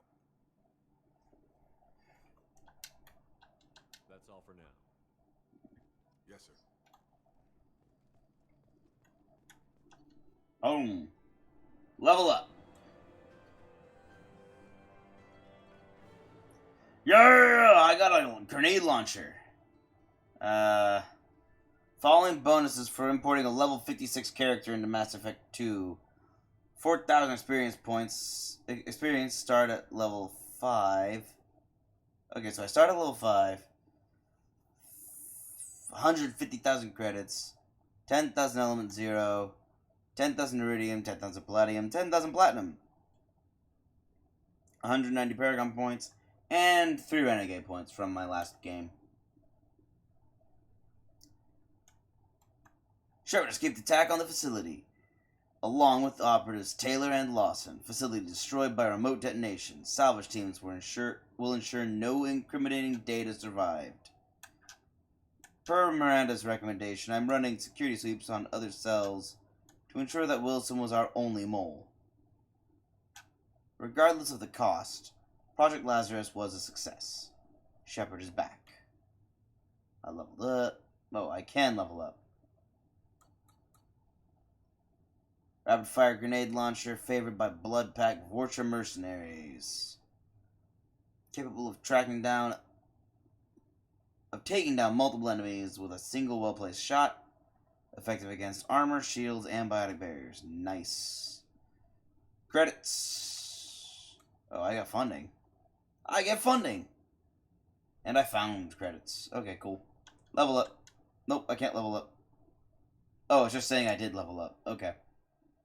Sure. We should be there shortly, Shepard. The elusive man put us under your command. Do you have any orders? What did you find at the other colonies? Nothing. No signs of attack, no corpses. Not even a trace of unusual genetic material to give us a clue. They just disappear. We've got no target to go after. Are you sure you'll be comfortable following my orders?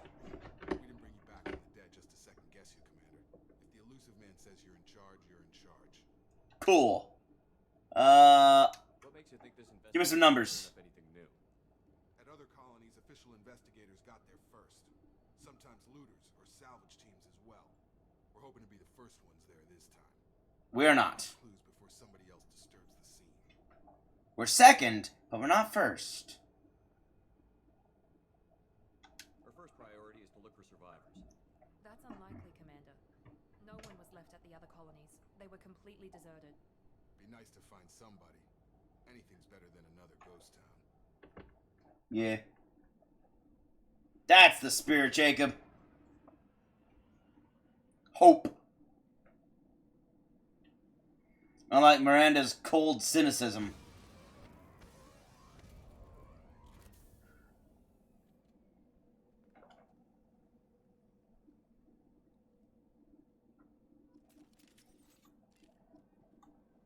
I'm intrigued that my implants are showing red, even though I only have 3 renegade points. Here, let's get organizations done. Following the First Contact War, an anonymous extranet manifesto warned that an alien attempt at human genocide was inevitable. The manifesto called for an army, a Cerberus, to guard against invasion through the Charon relay. Derided as survivalist rhetoric. Oh, that's how it's said. Charon. The manifesto and its anonymous authors Alexa, sleep. radar. But in 2165, terrorists stole antimatter from the SSV Geneva. The sole figure arrested named his sponsor Cerberus. Throughout the 2160s and 2170s, alleged Cerberus agents assassinated politicians, sabotaged starships bearing Ezo, and conducted nightmarish experiments on aliens and humans. Denounced as human supremacist, Cerberus calls itself human survivalist. Counter-terror experts speculate Cerberus may have changed leadership with its recent shift to stockpiling ships, agents, and weapons. Whether he, she, or they, the elusive man hides his finances hidden behind shell companies. Few doubt he will kill anyone attempting to expose him. The reclusive tycoon calling himself the elusive man is a human nationalist focused on advancing human interests, whatever the cost to non-humans. The Citadel Council regards him as a fanatic, posing a serious threat to galactic security. A mysterious maverick, to say the least, the elusive man heads the Cerberus network. Dubbed the Elusive Empire by investigators, Cerberus is an allegedly untraceable syndicate of private intelligence agencies, biotics laboratories, engineering and scientific research teams, and lucrative front companies. Branded a terrorist and seditionist organization by authorities, Cerberus is the only human power base other than the Terra Firma Party, strong enough to embarrass, if not threaten, the Council and its human representatives. Not good. Freedom's Progress colony was once a typical Alliance settlement, but following complete communications blackout and its apparent destruction, is now a lightning rod for anxiety and dread in the galactic human community. The communications blackout followed an upgrade of the colony's small military force, supplemented by mechs and security drones, with high-powered, tower-mounted Guardian lasers. Colonists complained about construction cost overruns, delays, noise, and damage to the local environment. They also feared the defense array could be seen as provocative to their world's neighbors. Such fears may not have been baseless. Authorities have still offered no explanation for the communications blackout, fueling rumors of plagues, natural disasters, or a cult-inspired mass suicide. Located in strategic None of those are true. space, Freedom's Progress colony had once offered residents spectacular rainbows, lush marshlands, and stunning mountain ranges. Its potential as an agricultural settlement and tourism wonderland rivaled that of any Alliance colony.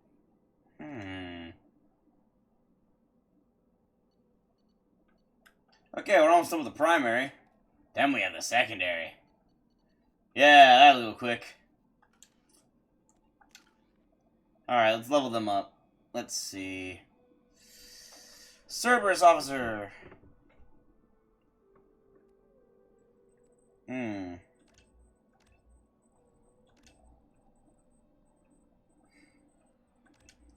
I'll give you overload. And then I'll give you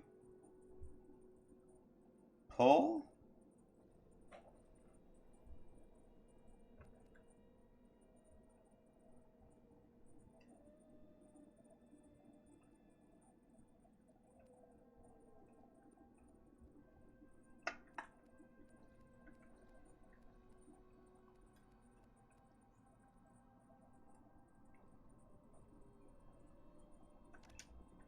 Give you incendiary ammo.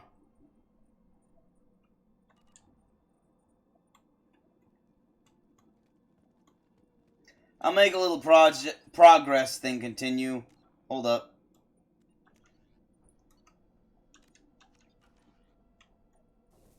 Looks like everyone just got up and left right in the middle of dinner.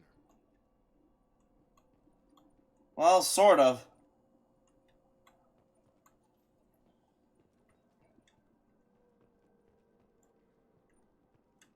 I don't see anything on my scanner. No obtainables.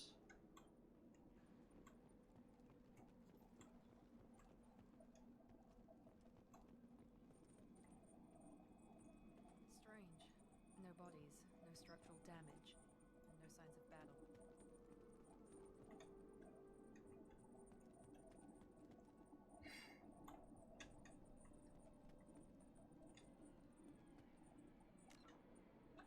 I still don't get a map? Give me a map, people.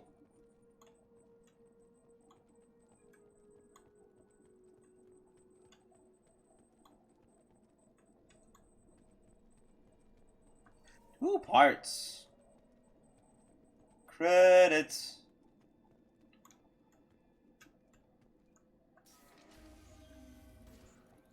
Ah! Strange. Were disabled at the other colonies.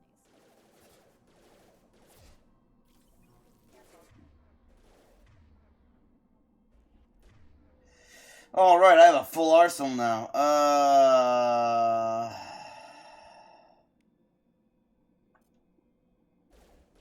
Rerouting power.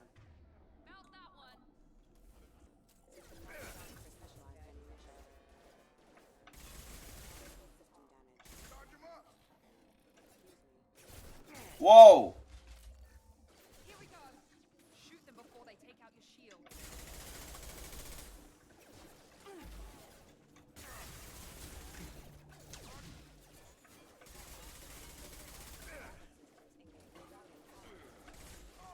Please reconsider your aggressive action.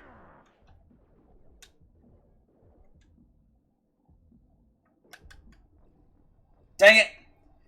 I killed you first! Okay, I'm getting used to all these guns.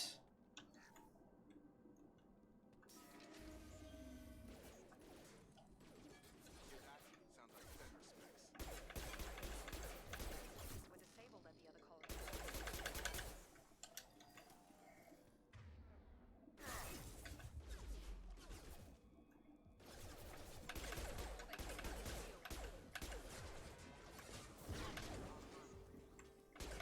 Rerouting power. Critical system damage. Get him? That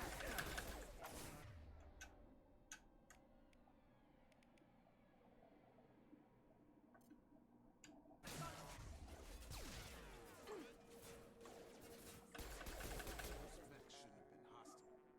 They should have recognized us as human. Someone reprogrammed them to attack on sight. We're not alone here. Interesting.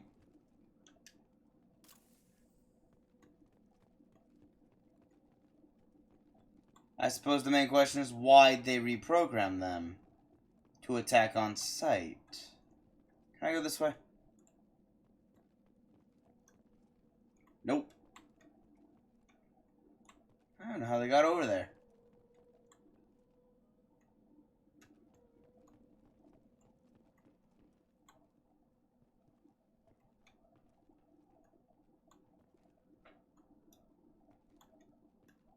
Wall safe.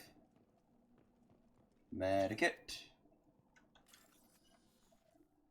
Okay, individual knows. Find the matching symbols. When you've found 2 matching symbols, select them to complete the circuit. Complete all circuits before you run out of time to bypass security.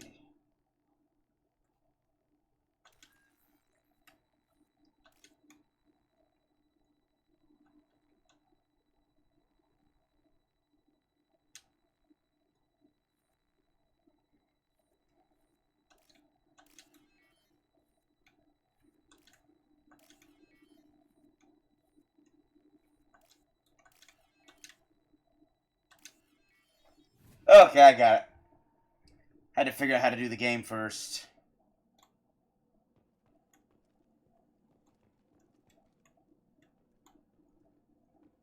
On our right! Shields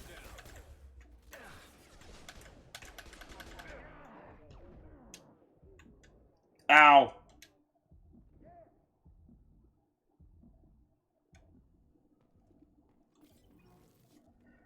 Whew! Good job, guys. Almost died. So, good cover. AI is a lot better than the first game, too. Alexa, stop. Hey! Corins! Praza, you said you'd let me handle this. Wait. Shepard? I'm not taking any chances with Cerberus operatives. Put those weapons down! Shepard? Is that... You're alive? Remember when I gave you that get data tally? Did it help you complete your pilgrimage? Yes, it did. Praza, weapons down. This is definitely Commander Shepard. Why is your old commander working for Cerberus? I don't know. Maybe we should ask. I don't exactly have a choice. I nearly died, Tally. Cerberus spent 2 years rebuilding me. They want me to investigate attacks on human colonies. Likely story. No organization would commit so many resources to bring back one soldier. You haven't seen Shepard in action, Praza. Trust me, it was money well spent. Heck yeah! Perhaps we can work together. I'm badass! Looking for a young Quarian named Vitor. He was here on pilgrimage. Why did he come here? A little strange. A Quarian visiting a remote human colony? Quarians can choose where they go on pilgrimage. Vitor liked the idea of helping a small settlement. He was always nervous in crowds. She means that he was unstable. Combine that with damage to his suit CO2 scrubbers and an infection from an open-air exposure, and he's likely delirious. When he saw us landing, he hid in a warehouse. Yeah. Town. We suspect he also programmed the mechs to attack anything that moved. We didn't team up. Vitor's the only one who can tell us what happened here. We should work together to find him. Good idea. You'll need 2 teams to get past the drones anyway. Now we're working with Cerberus? No, Praza, you're working for me. If you can't follow orders, go wait on the ship. Head for the warehouse through the center of the colony. We'll circle around the far side and draw off some of the drones to clear you a path. I like how the fabric on her suit actually looks more like fabric. Because it used to look very shiny. It's like, is that fabric or is that just, like, some sort of part of her suit? But no, it's clearly the fabric decorations that they use to decorate their suits.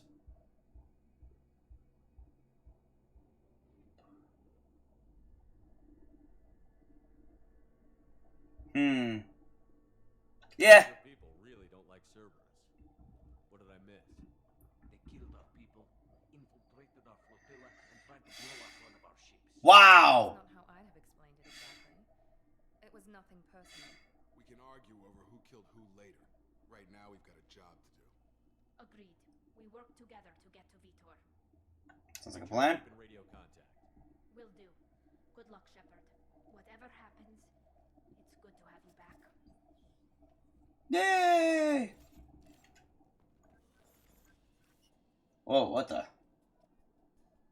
Oh, I'm in a medical facility, that's why. Can I get Metagel from here? I forgot about this. Handy. My handy dandy notebook. There's a squad of security drones up ahead. Yeah, right up in front of me. We'll take care of it. Okay, hold up. let's get another bit of codex entries. Systems Alliance space vehicle Normandy is a prototype starship created as a joint human and Turian venture. A frigate optimized for reconnaissance missions, the vessel uses state-of-the-art stealth technology. Most ships generate tremendous heat that is easily detectable against the absolute zero background of space. The Normandy temporarily sinks this heat within its hull. Because of exterior hull undetected for hours, or drift passively for days of covert observation. That heat sinking carries the risk of cooking the crew alive if the stored heat is not eventually radiated. Also contributing to stealth is the Normandy's revolutionary Tantalus drive, a Mass Effect core double the standard size. The Tantalus generates mass concentrations that the Normandy falls into, allowing it to move without the use of heat-emitting thrusters. Biotics is the ability of rare individuals to Alright. dark energy and create mass effect fields through the use of electrical impulses from the brain. Intense training and surgically implanted amplifiers are necessary for a biotic to produce mass effect fields powerful enough for practical use. The relative strength of biotic abilities varies greatly among species and with each individual. There are three branches of biotics. Telekinesis uses mass-lowering fields to levitate or impel objects. Mass-raising kinetic fields are used to block or pin objects. Spatial distortion uses rapidly shifting mass fields to shred objects. Most organic species are capable of developing biotic abilities, though there are risks involved. Biotics are the result of an in utero exposure to element zero. This usually causes fatal cancers in the victim, but in rare cases, it coalesces into nodules within the fetus's developing nervous system.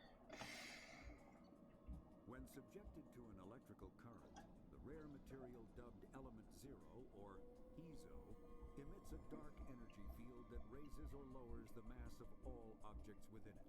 This mass effect is used in countless ways, from generating artificial gravity to manufacturing high-strength construction materials. It is most prominently used to enable faster-than-light space travel. EZO is generated when solid matter, such as a planet, is affected by the energy of a star going supernova. The material is common in the asteroid debris that orbits neutron stars and pulsars. These are dangerous places to mine, requiring extensive use of robotics, telepresence, and shielding to survive the incredible radiation from the dead star. Only a few major corporations can afford the setup costs required to work these primary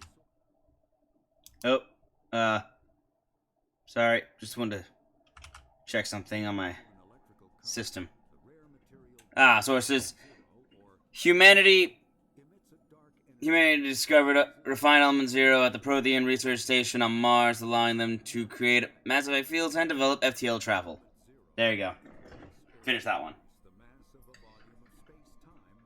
I thought the audio would continue. That's my bad. With a positive current, mass is increased. With a negative current, mass is decreased. The stronger the current, the greater the magnitude of the dark energy mass effect. In space, low mass fields allow FTL travel and inexpensive surface-to-orbit transit. High mass fields create artificial gravity and push space debris away from vessels. In manufacturing, low mass fields permit the creation of evenly blended alloys, while high mass compaction creates dense, sturdy construction materials. The military makes extensive use of mobility-enhancing technologies, with mass effect utilizing fighting vehicles standard frontline issue in most military forces. Mass effect fields are also essential in the creation of kinetic barriers or shields to protect against enemy fire. Mass relays are feats of Prothean engineering advanced far beyond the technology of any living species. They are enormous structures scattered throughout the stars and can create corridors of virtually mass-free space, allowing instantaneous transit between locations separated by years or even centuries of travel using conventional FTL drives. Primary mass relays can propel ships thousands of light years, often from one spiral arm of the galaxy to another. However, they have fixed one-to-one connections. A primary relay connects to one other primary relay and nowhere else. Secondary relays can only propel ships across a few hundred light years. However, they are omnidirectional. A secondary relay can send a ship to any other relay within its limited range. There are many dormant primary relays whose corresponding twins have not yet been located. These are left inactive until their partner is charted, as established civilizations are unwilling to blindly open a passage that might connect them to a hostile species. Omni Tools are handheld devices that combine a computer microframe, sensor analysis pack, and manufacturing fabricator. Versatile and reliable, an Omni Tool can be used to analyze and adjust the functionality of most standard equipment, including weapons and armor, from a distance. The fabrication module can rapidly assemble small three-dimensional objects from common reusable industrial plastics, ceramics, and light alloys. This allows for field repairs and modifications to most standard items, as well as the reuse of salvaged equipment. Omni Tools are standard issue for soldiers and first-in colonists. I wish Omni Tools were real. They'd be so great. Oops. Find Vitor. Vitor!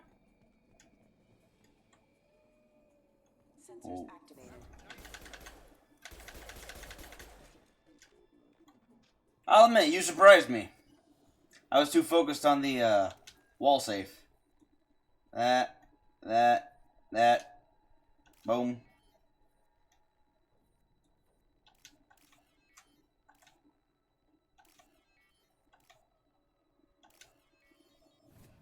Perfect. Perfecto.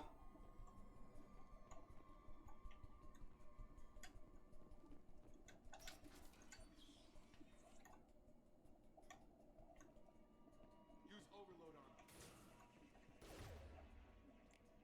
I know. Here we go.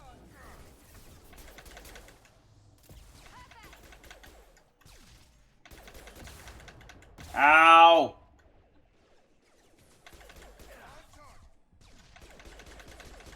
Target down. Got it.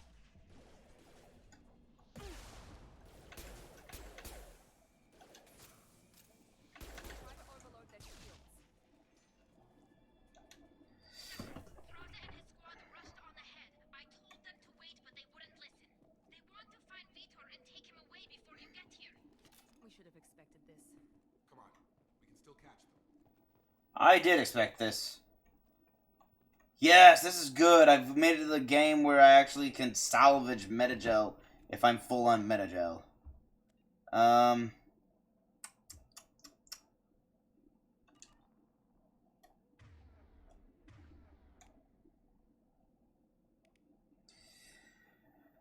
gonna save that for when I need it. These guys are all really far away, but not super far away. I guess the assault rifle would be good. I'm still figuring out how to use it properly without wasting ammo. Anything else in here? Nothing? Nothing.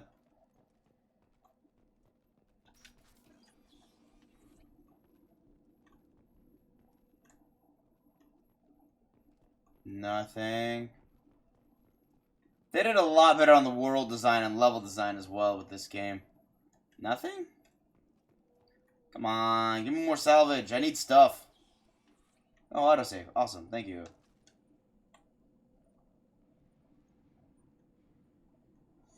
So I'm going down there, am I?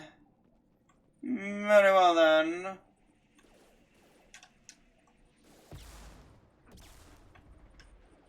Where did you go?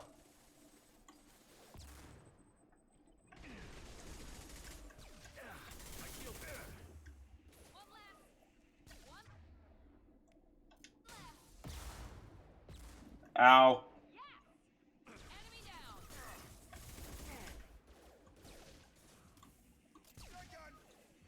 Got him. Good job.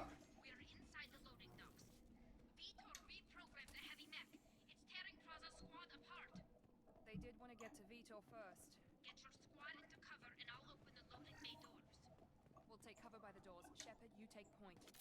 Sounds great. Grab some salvage. Nope.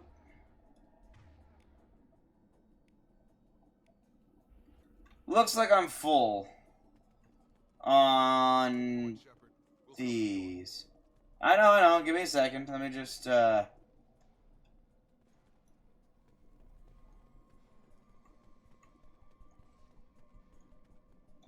asked for salvage and it gave me salvage, so... I know! I'm basically still in the tutorial. Calm down. Boop. Going to ground. Boop.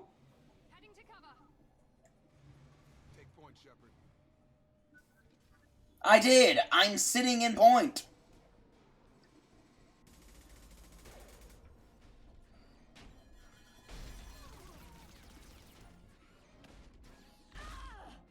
Ow! Jeez!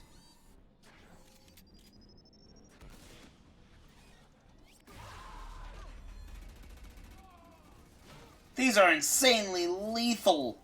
That mech's got heavy armor plating.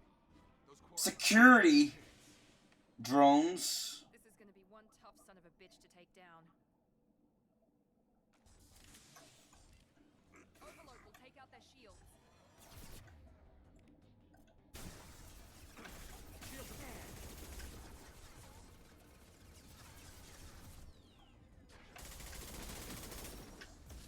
Whew, that was close.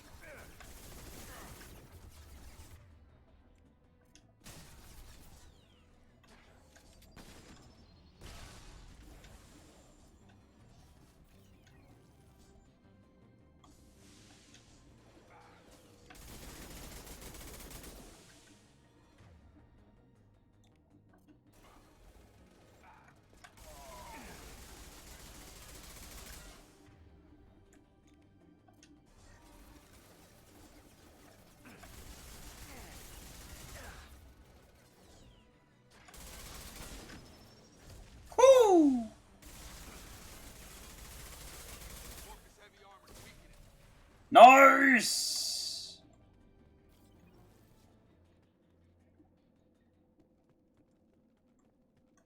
Yep, that was me, the smart guy taking shelter behind the fragile crate.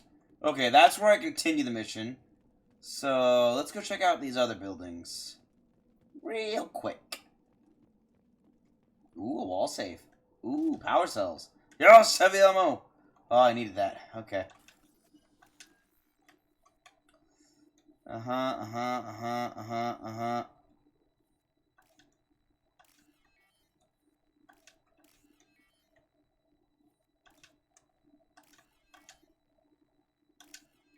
Got it.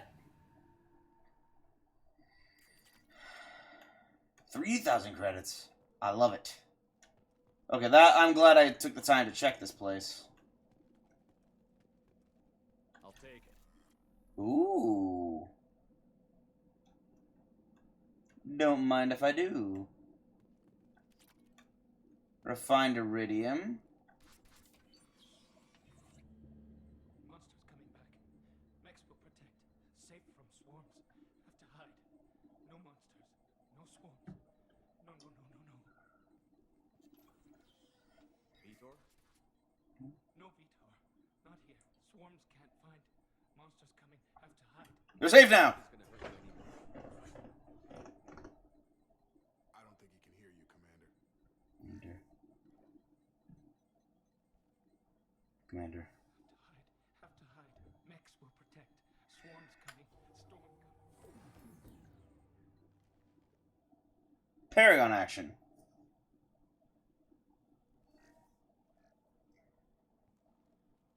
You're human. Where did you hide? How come they didn't find you?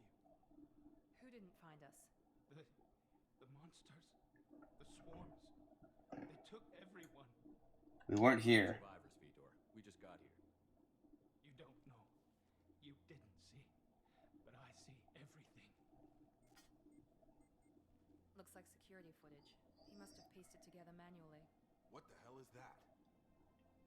My god. I think it's a collector. Okay, I think I might have messed up. I needed to talk to Tally. And I can't pause, so... Only a few people have ever seen one in person. They usually work through intermediaries, like slavers or hired mercenaries. If they're involved with the Reapers somehow, it could explain what happened to the colonies. The collectors have advanced technology. They could have a weapon that disables an entire settlement at once. Every time I try to avoid skipping things, I end up skipping things. The Seekers swarms. No one can hide. The Seekers find you, freeze you, then the monsters take you away.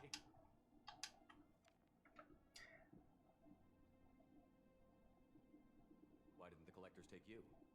Swarms didn't find me. Monsters didn't know I was here. The collectors aren't known for being careless. Maybe his envirosuit kept him from showing up on their sensors. Or they were using technology specifically designed to detect humans. Only human colonies have been hit. Tell me more about these swarms. It's how they find you. Seeker clouds, machines like tiny insects. They go everywhere. They find you, then they sting you, freeze you. Sounds like miniature probes, maybe. Find victims, then immobilize them with a stasis field or nerve toxin. I want to know more about the collectors. Nobody knows much. They're so rare, a lot of people don't even believe they exist. More importantly, why are they abducting human colonists? What are they after? Maybe the elusive man can figure it out. What happened next? The monsters took the people onto the ship, and then they left. The ship flew away. But they'll be back for me. No one escapes. I think that's probably all we're getting out of him, Commander. We appreciate what you told us. You were very helpful. I studied them. The monsters. The swarms. I recorded them with my Omni Tool. I couldn't do anything here. I might have to go refight that mech. Get this data to the elusive man. Grab the quarry and call the shuttle to come pick us up. What? Vitor is injured. He needs treatment, not an Oh, interrogation. never mind. We won't hurt him. We just need to see if he knows anything else. He'll be returned unharmed. Your people tried to betray us once already. If we give him to you, we'll never get the intel we need. Praza was an idiot, and he and his men paid for it. You're welcome to take Vitor's Omni Tool data, but please, just let me take him. You don't have to take Vitor and go. We could work together, just like old times. I want to, but I can't. I've got a mission of my own. It's too important for me to abandon, even for you. When it's over, and I'm still alive, we'll see what happens. What's the mission? That sounds dangerous. What are you doing? I don't think Cerberus needs to hear about it, but it's in Geth space. That should tell you how important it is. It is. I always go and I can't resist Tally. She's just okay, fine. Take him. I trust you. You're good. Will give us the Omni Tool data and take him to the flotilla. Understood, Commander. Thank you, Shepard. I'm glad you're still the one giving the orders. You got it. Good luck out there. If I find anything that can help you, I'll let you know. We're ready for pickup. Okay, looks like I didn't need to do that. I guess she was just gonna say, go and talk to them without me, like, ahead of me. I'll catch up. Shepard, good work on Freedom's progress. The Quarians forwarded their findings to your no new data, but it's a surprising olive branch given our history. You and I have different methods, but I can't argue with your results. That's right. Being a good person and having friends does pay off. Well, playing nice once in a while. Diplomacy is great when it works, but difficult when everyone already perceives you as a threat. But more importantly, you confirm the collectors are behind the abductions. And I'm surprised. Why do I get the feeling you knew about them already? I had my suspicions, but I needed proof. The collectors are enigmatic at best. They periodically travel to the terminus systems, looking to gather seemingly unimportant items or specimens, usually in exchange for their technology. When their transactions are complete, they disappear as quickly as they arrived, back beyond the unmapped Omega-4 relay. Until now, we've had no evidence of direct aggression by the collectors. Omega-4 relay? Why is the Omega-4 relay unmapped? returned. Our best guess is that the relay reacts differently to collector vessels, allowing them safe passage. If they can manipulate relays, that's just further evidence of the connection with the Reapers. Interest in humans? Why they've shifted their focus to humans? If they're agents for the Reapers, it could be any number of reasons. Obviously, humanity played a huge role in Sovereign's destruction. That might have been enough to draw their attention. What really concerns me is why they bother abducting the colonists. Once the humans are paralyzed, why not just kill them? Yeah, I know I'm being very quiet this playthrough. I'm trying to avoid as many spoilers as possible, and so every time I think of something, it's like, ah, dang it, that'd be a spoiler. Ah, dang, that'd be a spoiler. I can't talk about that either. Ah, dang, I can't talk about that. I gotta keep quiet. Otherwise, I'm gonna talk about things I shouldn't. For those who don't know how it ends, I don't want to spoil it for anyone who hasn't seen it or played it. Though you should play it. Transactions. Species with rare genetic mutations or abnormalities. They pay slavers and work groups exorbitant sums to obtain these specimens, and then they leave. But they've never targeted a single species before, and the previous sample sizes were in the dozens, not the tens of thousands.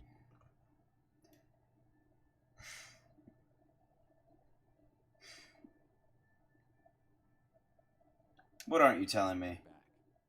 How do you know the Reapers are involved? The patterns are there, buried in the data. The Council and the Alliance want to believe the Reaper threat died with Sovereign. You and I know better. I won't wait until the Reapers are on the march. We need to take the fight to them. Can't do it alone. If there's a war, I'll need an army. Or a really good team. I've already compiled a list of soldiers, scientists, and mercenaries. You'll get dossiers on the best of them. Finding them and convincing them to work with you could be challenging, but you're a natural leader. I'll continue to track the collectors. When they make their next appearance, I'll notify you and your team. Be ready.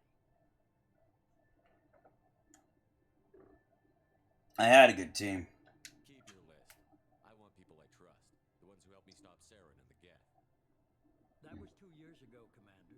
Most of them have moved on, or their allegiances have changed. Alright, give me a rundown on Caden.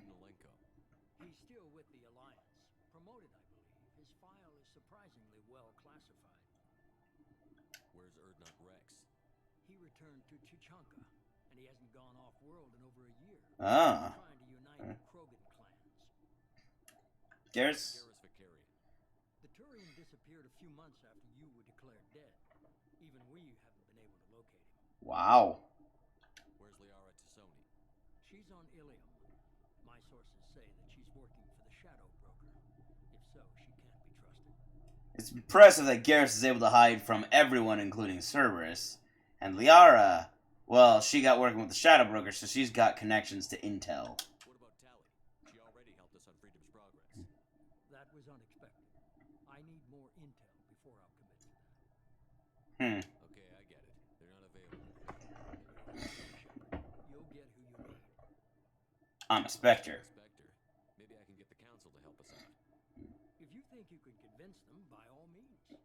Just remember, you've been gone a long time. Things have changed.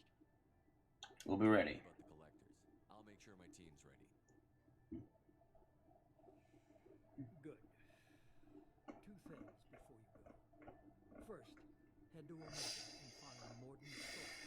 He's a brilliant Solarian scientist. Our intelligence suggests he may know how to counteract the Collector's paralyzing seeker swarms. That in order. Haven't started and you're telling me what to do? I'm giving you direction. What you do with it is up to you. Thank you. I'm sure you'll make the right decision. All right. What's the other thing? I found a pilot I think you might like. I hear he's one of the best.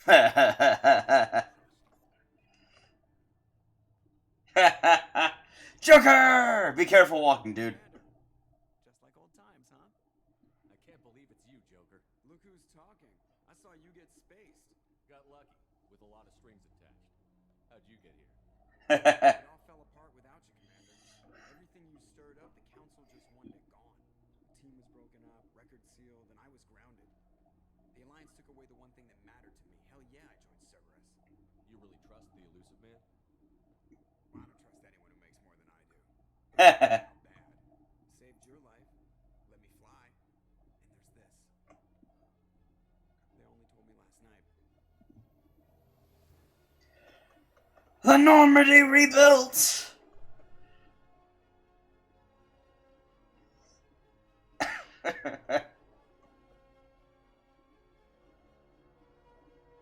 Twice as big as the Normandy Mark 1.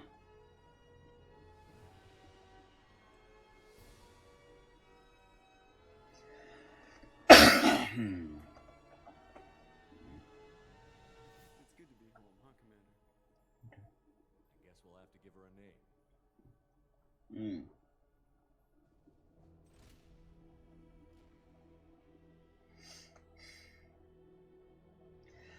The Normandy! She lives!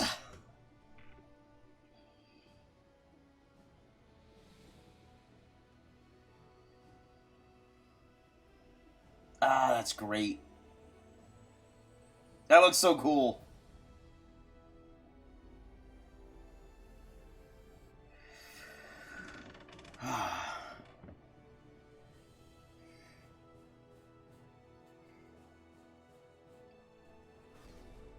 Woohoo! We're in space again! Collectors confirmed as source of attacks on Freedom's Progress. Wow, that's loud. Korean survivor Vitor returned with Talizara to the migrant fleet. We'll examine his Omni Tool data for anything useful. Level up, cool, heavy weapon ammo. Oh, okay. I need to recruit Morden, so that's why I really need to get Morden. When I'm there, I also get Archangel. Power cell technology used by heavy weapons is fairly old, but can be improved by rebuilding the core with more modern components. These improvements allow standard power cells to yield more shots per power cell, and allow more total shots to be fired. Iridium credits. Cool. Headshot. Okay, well, headshot things then. Got it.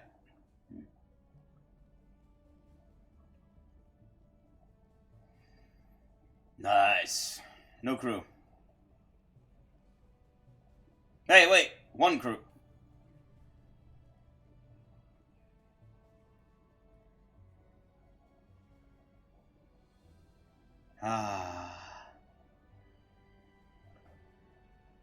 Gonna take some getting used to, though.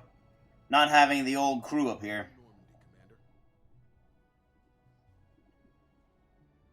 I've been looking over the dossiers. I'd strongly recommend starting by acquiring Morden Solus, the Solarian professor on Omega. We know the collectors use some type of advanced technology to immobilize their victims. We'll need him to develop a countermeasure to protect us. Yeah, but I need to look at all the dossiers real quick. That countermeasure will be helpless if we ever run into the collectors. Acquiring Professor Solus seems like the most logical place to start. And Edie. Who are I'm you? Normandy's artificial intelligence. The crew like to refer to me as Edie. Joker won't like this. Happy when someone takes control of a ship away from them, especially Joker. I do not helm the ship. Mr. Moreau's talents will not go to waste. During combat, I operate the electronic warfare and cyber warfare suites. Beyond that, I cannot interface with the ship's systems. I observe and offer analysis and advice. Nothing more. Anyone else I should meet? I'm guessing it takes more than just the three of us plus Joker to fly this ship. The Normandy has a full crew. They're at their stations awaiting your orders. Final preparations for takeoff are complete, Commander. When you're ready to go, just pick a destination from the galaxy map in the CIC and I'll plot a course. Jacob and I should return to our posts. Come find us if you have any questions.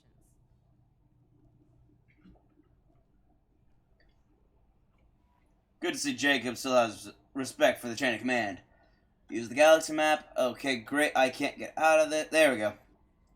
Private terminal. Use your private terminal to get status updates on your squad.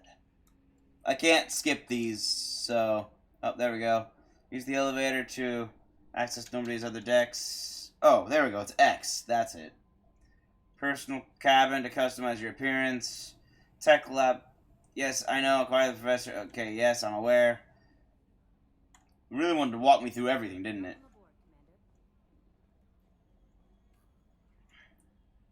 Whew. Oh, that's what... It's just going to update me on everything. I got 2. Let's get these. There we go. Yay! I've got some more abilities now. Stop the collectors. Assemble a team. The Master Thief. Kasumi Goto! Or is it Kasumi Go-To? Master of Stealth and Infiltration, Skilled Hacker and Information Specialist. Operates completely off the grid, no criminal record. Kasumi Goto is not the most famous thief in the galaxy. She's the best. Right. If you're good, if you're a good thief, they never catch you, so you're not famous. If you're a famous thief, you're not a good thief. Trained in the arts of stealth and infiltration, she has acquired artifacts and information from all over the galaxy, and yet maintains a completely clean criminal record. She is awaiting rendezvous with Shepard on the Citadel, in the Zakera ward. Expert in both personal and small unit combat, unparalleled mercenary soldier and bounty hunter, known for the willingness to get the job done no matter the cost. Zaid Masani is, without a doubt, the most feared mercenary and bounty hunter in the galaxy. His services have been retained by Cerberus at extremely high cost. He is currently awaiting pickup on Omega.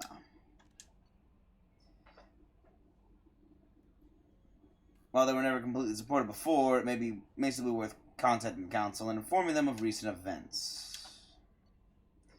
Dr. Morden Solus. Biological weapons expert. Light weapons training with Solarian Special Task Group. Dr. Morden Solus is a Solarian biological weapons expert whose technology may hold the key to countering collector attacks. He is currently operating a medical clinic in the slums of Omega.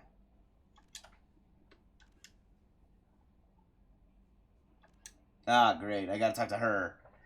Dr. O'Keir. Millennia of combat and strategic experience. Rumored familiarity with collector technology. A brilliant and brutal Krogan warlord who fought in the Krogan rebellions, Dr. O'Keir has become obsessed with saving the Krogan people from the genophage and is believed to have contacted the collectors in an attempt to gain technology to that end.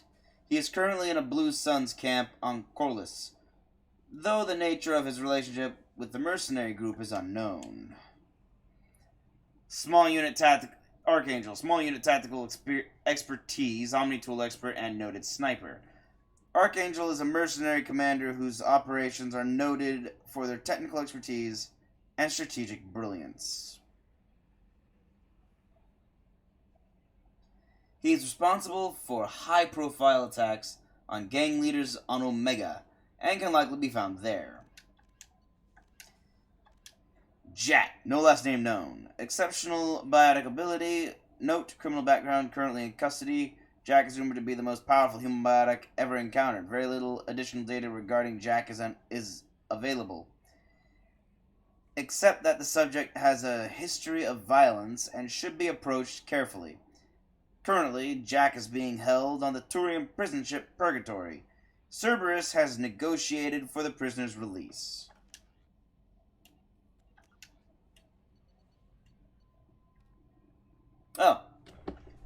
Cerberus's Project Firewalker has reported that a survey ship has gone missing near the planet Ziona. The ship was carrying researchers and a prototype planet-side exploration vehicle when it went missing. Cerberus has asked that the vehicle be recovered and that any signs as to the whereabouts of the researchers be reported. Ziona, okay, search for Hammerhead, prototype vehicle. Okay, yeah. Hey, an Omni crash site. The Alliance has found the wreckage of the SSV Normandy on the planet Alshera. They have asked that a monument be placed on the site, and any sign of the remaining 20 missing crew members recovered. All right. With elaborate secrecy, Cerberus waited for years to build a new, superior Normandy. Vehicle's manual alterations produced a craft nearly double the original size, requiring an even larger Tantalus drive core to compensate. The new Normandy features greater space in living quarters, research laboratory, observation deck, and cargo bay. Its shuttle can make landings the Normandy cannot attempt. In addition to tight beam communicators, Normandy's Quantum Entanglement Communicator, QEC, provides instantaneous contact with the elusive man. The Enhanced Defense Intelligence AI coordinates many of the ship's combat functions, assisting and even supplanting human piloting. Potential upgrades are numerous. The airframe could support additional armor and an axial mass accelerator. The thrusters could support recent advances in fuel technology beyond H2O2 chemical rockets. And the hull can mount double the standard number of kinetic barrier projectors, leaving space for stronger shields, easily sustainable via the new ESO drive core. That's right, I get to upgrade the ship. Used by paramedics, EMTs, and military personnel. It combines several useful applications: a local anesthetic, disinfectant, and clotting agent all in one. Once applied, the gel is designed to grip tight to flesh until subjected to a frequency of ultrasound. It is sealable against liquids, most notably blood, as well as contaminants and gases. The gel is a genetically engineered bioplasm created by the CERTA Foundation, a medical technology megacorp based on Earth. Technically, Medigel violates Council laws against genetic engineering, but to date, it has proved far too useful to ban. That's pretty impressive when something can be illegal but acceptable by everyone, because, like, dude, this is technically illegal. Technically. But it's incredibly useful, and you're not actually manipulating multicellular life forms. Okay, let's see now. Is there anything new?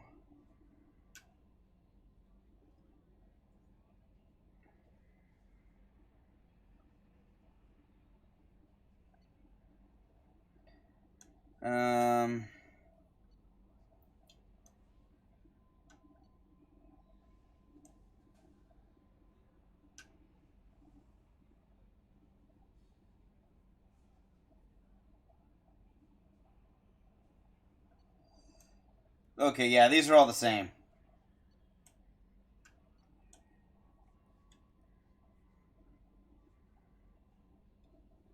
Yeah.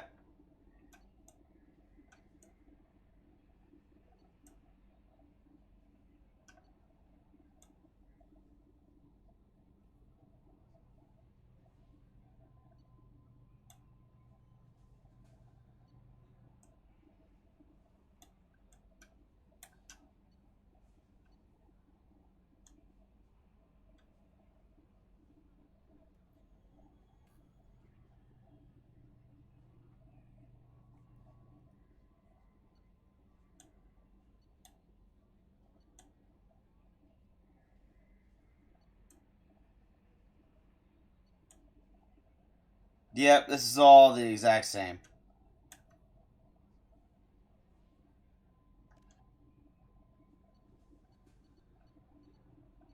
So I'll get through all these races real quick.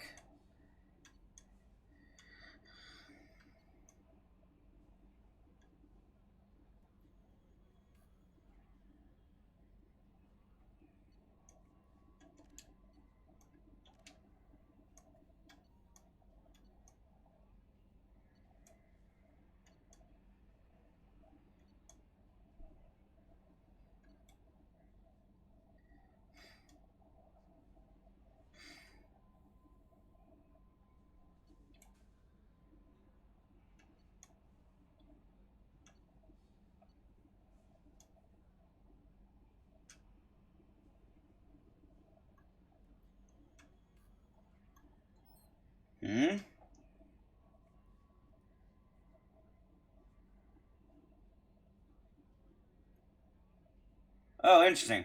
Although the Conclave establishes civil law as much as any planet-based democracy, enforcement trials are more unique. After the flight from the Geth, there were few constables to police the millions of civilians aboard the fleet. So the Navy parceled out Marine squads to maintain order and enforce the law. Today, Quarian Marines have evolved training and tactics akin to civilian police, but remain adept at combat in the confined spaces of a starship, and fully under the command of the military. Once taken into custody, the accused is brought before the ship's captain for judgment. While the ship's council may make recommendations, tradition holds that the captain has absolute authority in matters of discipline. Most are lenient, assigning additional or more odious maintenance tasks aboard the ship. Persistent recidivists are accidentally left on the next habitable world. This practice of abandoning criminals on other people's planets is a point of friction between the Quarians and the systems they pass through. No kidding. Captains rarely have another choice. With space and resources at a premium, supporting a non-productive prison population is not an option. In the early years, many Quarian freighters were armed and used as irregular privateers. Civilian ships still show a strong presence for armament, making them unpopular targets for pirates. Though they have rebuilt their military, there are still mere hundreds of warships to protect tens of thousands of ships. The Quarian Navy follows strict routines of patrol and takes no chances. If the intent of an approaching ship can't be ascertained, they shoot to kill. Brutal. Oh. Quarians have religion? That's a new one too. The ancient Quarians practiced ancestor worship. Even after abandoning faith for secularism, Quarians continued to revere the wisdom of elders.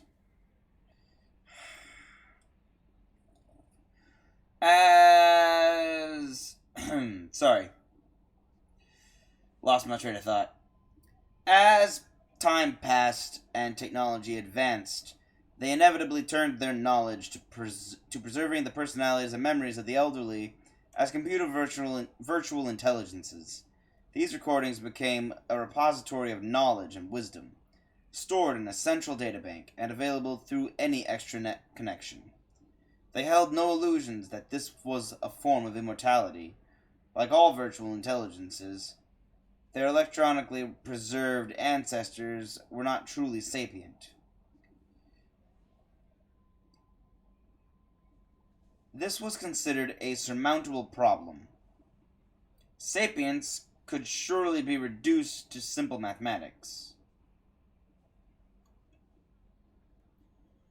The Quarians began exhaustive research into creating artificial intelligence, so they could learn to escape the bounds of mortality and give their ancestral records true awareness.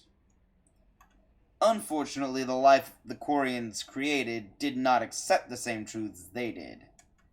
The Geth destroyed the ancestor databanks when they took over. Wow. In the centuries since they evacuated their homeworld, most Quarians have returned to religion in various forms. Many believe that the rise of the Geth and the destruction of their ancestors were chastisement for arrogantly forsaking the old ways and venerating self-made idols. Others have a more philosophical outlook, believing that their race was indeed arrogant, but no supernatural agency lay behind the Geth revolt.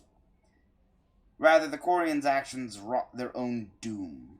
Either way, every Quarian would agree that their own hubris cost them their homeworld. Non-sapient creatures? Well, here's husks.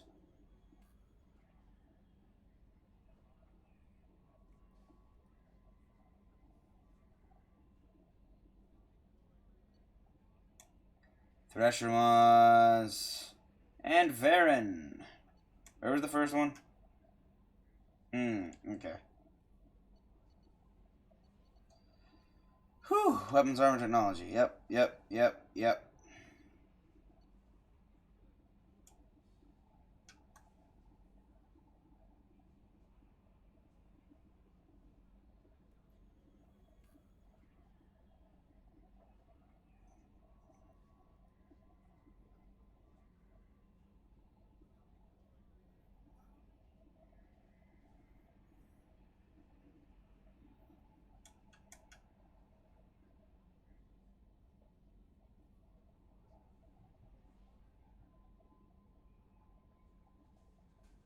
Oh, wow, it's the Geth who adopted detachable heat sinks known as thermal clips. While organic arms manufacturers were initially doubtful this would produce a net gain, a well-trained soldier can eject and swap thermal clips in under a second. Faced with superior enemy firepower, organic armies soon followed the Geth's lead, and today battlefields are littered with these thermal clips.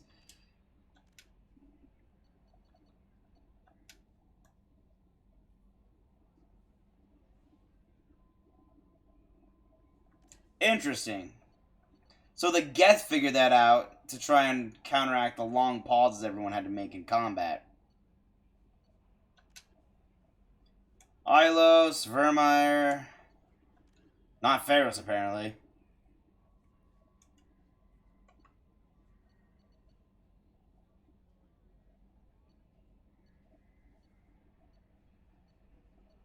Holy cow, I'm not rereading all of these.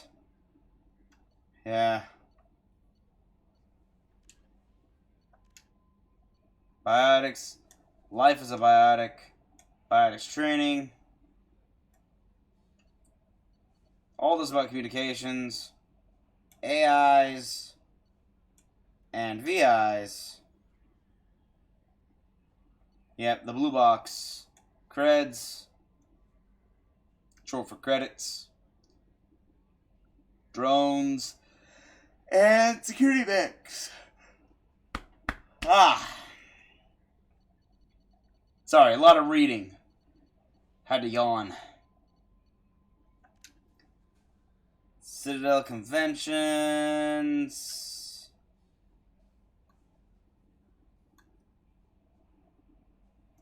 Oh, right, the degree of weapons. Okay.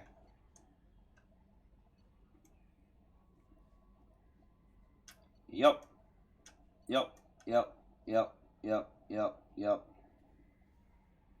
What? Due to the destructive potential of dreadnoughts, the council... Oh, right, this is the 5-3-1 ratio. Wait, did that change with humans joining it?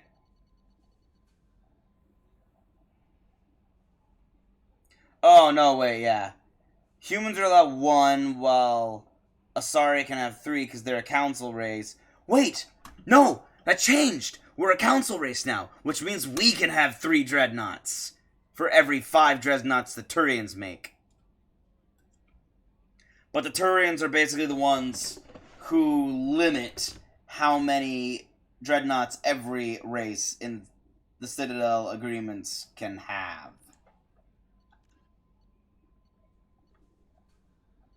So many things. Let's see. Genetic engineering is wrong.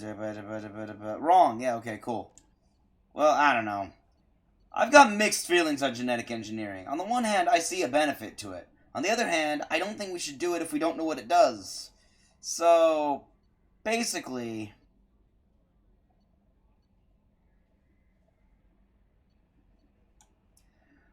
we need to learn more about genetic engineering without actually genetically engineering anything. Hold on. Yep, it added the 2183, which was the timeline of... It was the time of ME1. Is ambushed a few weeks later. So we were destroyed a few weeks after after we killed Saren. SSV Normandy is ambushed and destroyed. Commander Shepard is presumed dead. 2 years later, current date. Wait, what? Oh. Living beyond the Omega-4 mass relay in the Terminus systems, the mysterious collector species is glimpsed so rarely as to be taken for a myth by most in galactic society. In reality, Collectors are human-sized insectoid bipeds and can resemble massive winged beetles. They are a terrifying force in the galaxy, responsible for the murder of hundreds of thousands. Collectors generate permanent stasis fields around themselves, creating nightmarish red-shifted energy fields. In battle, they hold position whenever possible, relying on their aggressive biotics and nearly limitless power. Several types of bipedal collectors have been identified, including minions, defenders, zealots, assassins, and artillery operators. Acting together, collectors have imprisoned entire cities in stasis. While no definite forensic accounting exists to explain the fate of those imprisoned, leading speculation is that victims are harvested for scientific experimentation and neurobiological repurposing. Sort of correct, actually. You will see. Hold on. There we go. I'm Yeoman Kelly Chambers. I've been assigned as your administrative assistant. I'll manage your messages and help you monitor the crew. And I must say, it's such an honor to work under you, Commander Shepard. Pleasure mine.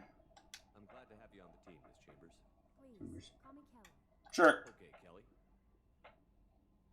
Anything else? How's the crew? Is there anything I should know? You have unread messages at your private terminal. Nice. Broker would like to speak to you on the bridge. Anything else, Commander? Yeah, this makes it easier to get to see everyone who actually has things to say. I always have time for you, Commander. Probably not going to stop me from running around the entire ship frequently. What are your responsibilities? I'll keep you notified of any messages or appointments you might have. If any of the crew has important business to discuss, I'll make sure you know. That all? Isn't that the type of task better suited for a VI? Yes, but being your yeoman is just my official role. Unofficially, I observe the crew.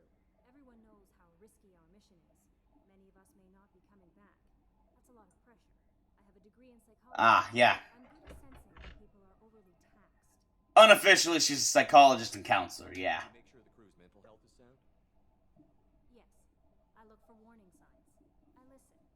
It's not a full-time job, and it's most effective when done informally. True, when you do it formally, everyone goes up on guard. That's why I'm a hobbyist I like psychology as far as a hobbyist. I'm not really looking to get a degree in it or anything. I just find it fascinating. Well, it's good you're here. You have someone with your skills, Kelly. Thank you, Shepard. What else would you like to know? I mean, this game only gives me two options with her. Either, okay, be nice, which includes being flirty a little bit, or be rude all the time. Always to her. Like, it doesn't give you a middle ground with Kelly. What do you think, Cerberus? The organization has a dark reputation. Do you have any concerns working for them? Not at all. Our methods can be harsh, but Cerberus has noble objectives. We look out for human interests. Advance human technology, save human lives. They're good goals. Does Cerberus hate aliens? Cerberus wants to dominate all aliens and put humankind on top. Cerberus looks out for humanity, but that doesn't mean we hate aliens. My sister started a dog shelter, but she loved cats too. I love humanity. I also love Asari, Quarian, Turian, Solarian, Hanar.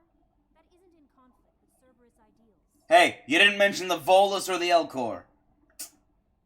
Or Batarians. To be fair, I find it difficult to care about Batarians too. They're kind of assholes every time you run into them. They're absolute jerks, every single time. What do you do? Are you happy here? How do you feel about being assigned to the Normandy? I was handpicked by the Elusive Man to help fight the greatest threat known to humanity. How do I feel? Honored, exhilarated, terrified. But mostly I feel encouraged. Under your leadership, we can't fail. We won't. Don't worry. We'll defeat the Collectors. I trust you implicitly. The moment I met you, I knew I could close my eyes, fall back, and you'd be there. I catch you. Your trust is well placed, Kelly. Kelly. I knew it would be. Thank you, Shepard. Anything else you'd like to talk about? I always find it weird that they make her a possible romantic option too. Maybe we'll talk later. Is it weird that I think that's weird? I don't know. Anything to scan? Anything to scan? Wait, what was that? I saw something? Wait, was it? No, seriously, what was that? Oh. That was the galaxy map, probably. Alright, time to go talk. Oh, wait, here we go. That's what I saw. I'm already halfway done with the scholar one. With the scholar achievement. What did I get? Controllers. Ah! Advances in computing have done away with traditional input devices like keyboards. Instead, modern input peripherals are usually holographically displayed in front of the user at a height and angle for ergonomic ease. Machines that use this interface detect a user through a microframe chip in the user's glove that keys into the computer. Once a user is accepted, motion accelerometers use in the user's gloves match the hand's location with that of a proportionate but smaller mirror set of controls inside the computer itself. You know what? The more I think about it, this is a very complicated way to do it when you could just have the computer look for the hand itself and go, ah, they're typing here. Just give the computer eyes and you're good. As the user presses against the holographic field, force feedback in the glove kicks in, giving a slight resistance. A person can then feel his way through using a touchscreen that isn't actually there.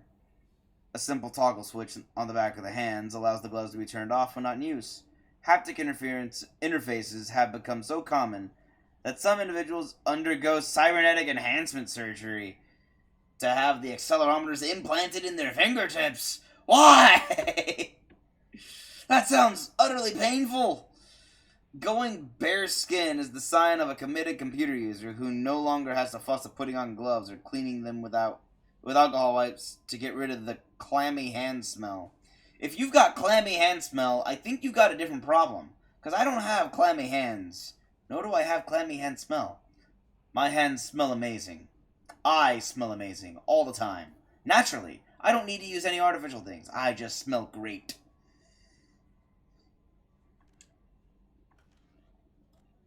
Like a pine tree.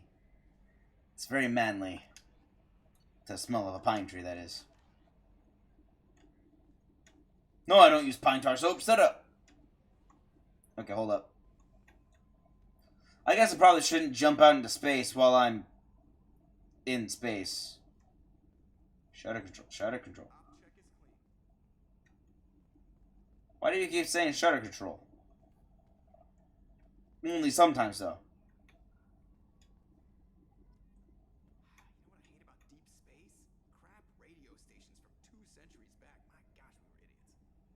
Hey! You're not wrong sometimes. But if you find those metal stations, they're good. Sometimes. Depending on light, sensors cannot detect objects moving at faster than light speeds. No ship can be detected at interstellar ranges. Detection at interplanetary ranges suffers from light speed lag. Observers see ships not where they appear to be, but where they were when the light bearing their image left them minutes, hours, or days before. To counteract light speed lag, battle fleets surround themselves with spheres of screening and scouting frigates. Pursuers cannot detect ships and directly intercept them.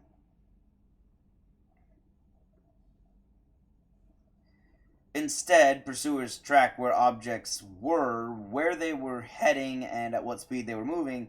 Such data reliably predicts an object's future location and for pursuit along its light-lagged wake.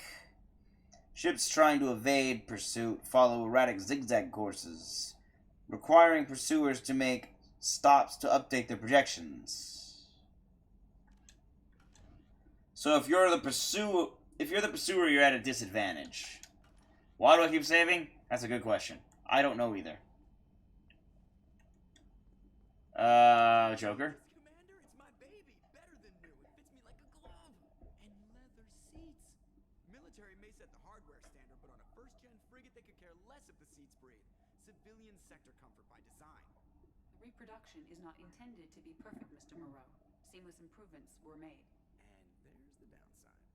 I liked the Normandy when she was beautiful and quiet. Now she's got this thing I want to talk about. It's like ship cancer. Ship cancer. It's not the same, Joker. There's nothing here that was even part of the real Normandy. There's us.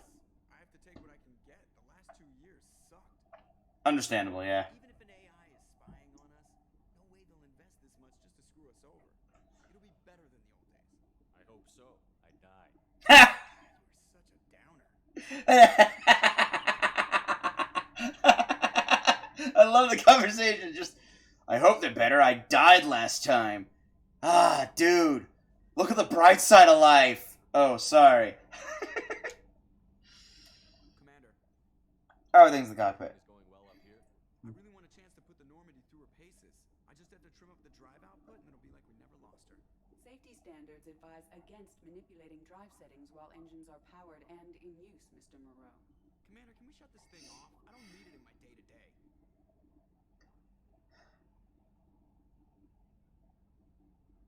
I'm no fan either, but we're stuck with it. Until I find a soldering gun. There's gotta be some wires I can cross to make it hurt. No sabotage. Understood? Yeah, don't break the boss's toys. The mission. So, how do you think we're doing? The Normandy's not as ready as she could be. There's always more we could upgrade. As for the crew, you'd have to ask a people person. Yeah. The squad. People we're picking up. Well, about the ones you went out with last, I would never say anything against Miranda and expect to survive the reprisal. Yeah. He's way too nice a guy for the number of ways he knows how to kill people. No, there's really no need to go spreading it around. Way too nice a guy for the ways he knows how to kill people. Good old days. Old Normandy and the trouble we got up to? Yeah, those seem like the good old days now, but come on, it was hell at the time. Geth, Saren, Sovereign, and then we got dumped. We're stuck in a weird place, sure, but back then it wasn't all sunshine and bunnies. That's true. What about the old crew? The rest of the old crew. I heard most survived. Almost did. Presley didn't. The rest of us just sort of drifted apart. The Alliance didn't care. I don't think they liked all the non-humans in your crew. We were your team, Commander. With the Normandy destroyed and you gone, there wasn't much keeping us together. Yeah, fair enough. See ya, Commander. Yes, Shepard. Talk about you. More about you. Do you have a specific inquiry? How are you getting along with Joker? Mr. Moreau does not trust me. It offends him that I am installed aboard his ship's computers. You did just fine without an AI reminding me the airlock is ajar. The airlock is ajar. EDI is the phonetic pronunciation of EDI. That is an acronym for Enhanced Defense Intelligence. Where are you? My core intelligence is housed in a quantum blue box located behind the medical bay. What do you do aboard the ship? I operate the ship's electronic and cyber warfare suites in combat. My reaction time is much faster than any organic. I collate the records of shipboard monitoring devices for the elusive man. I serve additional functions which are restricted at this time. Uh-oh. Uh-oh. Cyber warfare? Warfare means things like viruses, right? In close-range ship-to-ship combat, I can sometimes break through the firewalls of an enemy's internal wireless network. Once I seize control of their systems, I can turn off gravity or air. I can disable weapons guidance or shields, or I can put their fusion plant in meltdown. On the defense, I manage Normandy's own suite of jammers, decoys, and internal firewalls. The elusive man has monitoring devices on board? He has invested most of Cerberus's resources into the design and construction of this ship. He has an interest in monitoring our progress. This is a weird angle. Restricted functions? Like what? I do not know. Some of my databases are sealed, some of my hardware is kept offline. I assume that when certain unknown conditions are met, those functions will be released to me. That is interesting how even she's like, I don't know what else is a function of mine. I know they're there, but I don't know what or why. Let's discuss something else. Ready. What's this room? Area of the ship. This is the bridge, where the navigator plots our Ftl vectors, and the helmsman maneuvers the ship. Yeah, sitting right here, thanks. We don't have a navigator right now. Logging you out, Shepard. Except, wait, who do I end up with a navigator? ED monitors defense. I can't remember who ends up as the navigator. Run me! Oh, thank goodness I have a sprint button. Oh my gosh, running isn't such a drag anymore. Ooh, private terminal. Team status. Got them.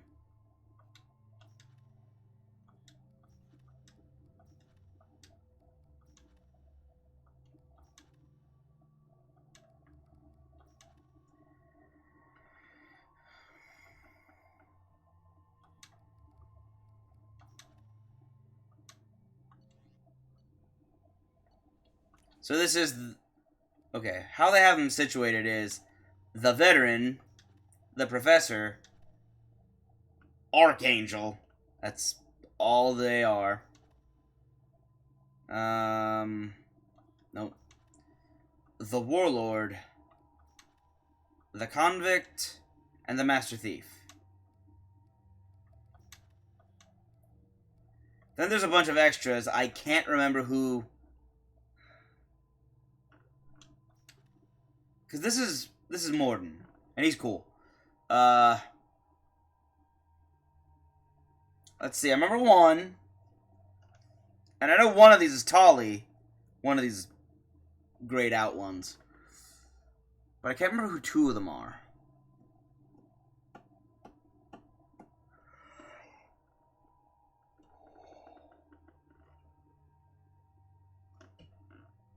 I can't remember.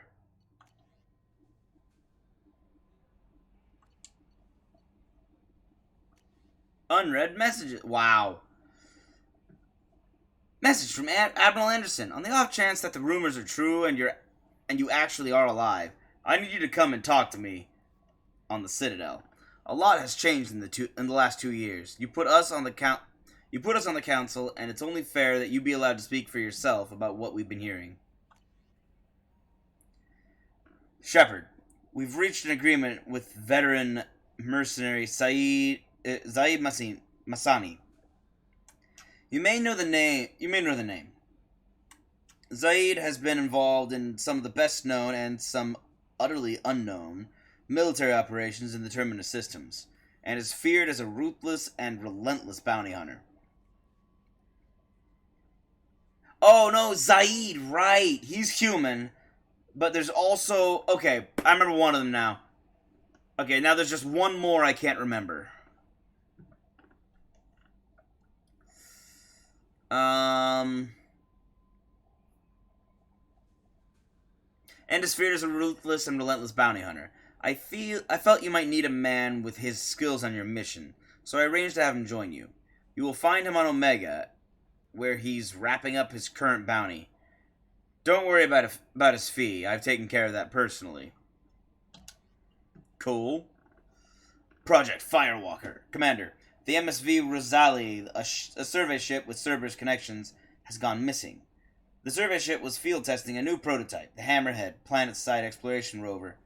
In addition, scientists Dr. Manuel Case and Dr. Robert Oloy are aboard the MSV Rosali and conducting research for us. We need you to find the ship, her survey team, and the doctors. The MSV Rosali was last seen near planet Ziona. Got it.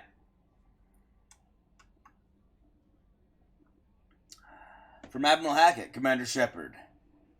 Our scans in the Amada system have turned up something we thought you should see. The final location of the wreckage of the SSV Normandy. We thought this news might be important to you, but we also have an ulterior motive. The Alliance would like to honor the Normandy with a monument to be built on the site of the ship's final resting place. We'd like to invite you to place the monument and be the first to walk on the site. There are still 20 crew members unaccounted for from the attack on the Normandy. If you find any signs of these lost crewmen, we ask that you report to the Alliance so that those heroes' families might find some closure. Godspeed to you, Commander. Recon Hood. Elusive Man, Shepard. From the Elusive Man, Shepard. It occurred to our armor technicians that you may not want to show your face everywhere you go. They sent They sent by a hood that Cerberus issues to its covert operatives. It has additional microframe functions that you may like. The hood is in your quarters. Okay. Shepard, one of our cells just went off the grid without explanation. Project Overlord has been experimenting with highly volatile technology, and I need you to investigate. Their work is extremely compartmentalized, enough that I can't divulge operational details over this channel. You'll find them on the planet Aite, Typhon system, in the Phoenix massing cluster. Please use care in this matter. Shepard, we recently had an incident involving the Geth at one of our outposts in the Skillian Verge. Don't worry, I'm not sending you off to chase anything down. Our operatives waged a highly successful battle against a Geth scouting party and credited their success to a new advanced electrical attack device that we finally let them take out of the lab. Since their unit is being reassigned for some rest and relaxation, fair enough, I thought you should take custody of the weapon in the meantime. The weapon is called an arc projector. I sent it to the Normandy's armory so you can examine it for yourself and use it if you deem it worthy. It's gone through plenty of tests that indicate it overloads kinetic barriers and synthetic enemies particularly well. But laboratory demonstrations are a poor substitute for actual field reports. We know it works, now we want to see what it can do in the right hands. If all goes well, we'll use your tactics to train other operatives. Okay. Shepard, at great cost and effort, we have tracked down the master thief Kasumi Goto and convinced her to work with you. Very few people have ever heard of her, and fewer can claim to have seen her in person. She is unequaled at stealth and infiltration, and her skills will prove invaluable in your mission. Travel to the Sakara ward on the Citadel, where you will find a special ad terminal that differs from the usual. Input the password "Silence is Golden" to begin the rendezvous. Okay. Silence is golden, huh? Hello, Commander Shepard. Wait, Ascension Final Services your account. From Stanwyck Dobbs, banking agent, Ascension Financial Services Earth. Hello, Commander Shepard. Thank you for submitting your updated medical documentation. Your status has been changed from deceased to alive. After deducting modest administration fees for closing the file, the subsequent change in status, and the reactivation of your account, you have a remaining balance of 100,000 credits. Thank you for banking with Ascension Financial Services. We look forward to working with you. Are you protecting your greatest assets? We will find the best life insurance rates and coverage to fit your needs. Reply for a free quote today. I'm good. I'm already alive.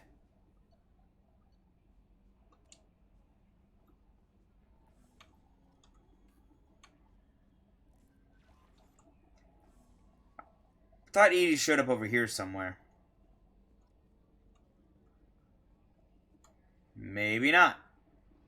Wait. What is locked? Oh man. What's this area of the ship? This is the Combat Information Center. Here, the crew receives sensor data and coordinates gunnery and damage control efforts. While Normandy is flown from the bridge, during combat, the commanding officer issues orders from the CIC. I'm gonna go in here then. Ooh. Okay, this is much easier interface for reassigning weapons. Okay, so I have the arc projector. I'm going to... No, I'm not going to want this. I'm going to want to stick with a grenade launcher when I go to Omega. Yeah, the arc projector is great against Geth. Not so great against non-Geth. Oh, yeah, oh, dang, sorry, yawning. Yeah, it gets rid of shields, but What's this area of the ship? not much damage to health. Where small arms are maintained and upgraded. Using Omni Tools, Nice. computer-aided design and manufacturing, we have the capability to manufacture several new models. Where's my arc reactor? Ooh. Guns! All the guns! Okay, Jacob's usually in here somewhere. There he is. Anything else? Hold on. Don't get dizzy, everyone. I'm gonna be spinning around a bit. Okay, nope. Commander, there hasn't been time to really settle in and take stock. I want to say that working with you is a great opportunity to do something that matters. It's a privilege to serve on the Normandy, Commander. Risky assignment. Change your tune if we end up like the original Normandy. Huh. Maybe.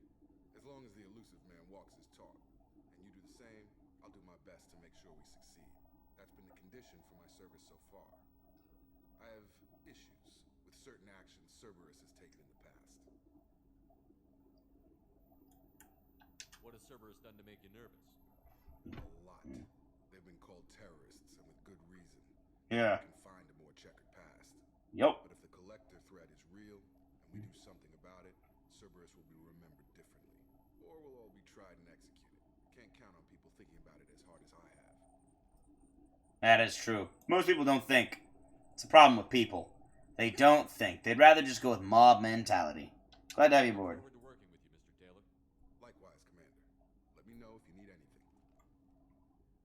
He salutes every time. I appreciate that. I didn't tell him to. He just follows protocol. Briefing room. What's this area of the ship? This is the Ftl Communications Room. In addition to interfacing with the Ftl comm network, Normandy is fitted with a quantum entanglement communicator linked to the elusive man's office. This allows lag-free communication even when you operate off the comm grid. Why aren't these used everywhere? Each quantum pair costs nearly as much as a comm relay, and can pass only one quantum bit of data at a time. In addition to the cost and bandwidth issues, the system is strictly point-to-point. To contact 100 different worlds, we would need to manufacture and install 100 entangled pairs, one link to each world. Yikes. I've never heard of a quantum entanglement communicator. How does it work? Essentially, two subatomic particles are created in an entangled state. One is installed here, and the other in the elusive man's office. When one particle occupies a given quantum state, its entangled partner will always enter the opposite state, no matter the distance between them. If we alter the state of our particle, that alters the state of the elusive man's. This allows us to send data in the form of quantum bits. That's all. Yeah. Logging you out, Shepard. Anything else in here? Anything? I see nothing. I see nothing. Oh yeah. There we go. Can't go in there. Need to get Morden. Nothing else in here. Let me check their weapons. I have no additional weapons. Alright, down we go! Commander, you've received a new message at your private terminal. Already? No, I haven't. Don't lie to me. Captain's cabin. Because there's only one above me, and... Wow, that was fast. I expected, like... to wait.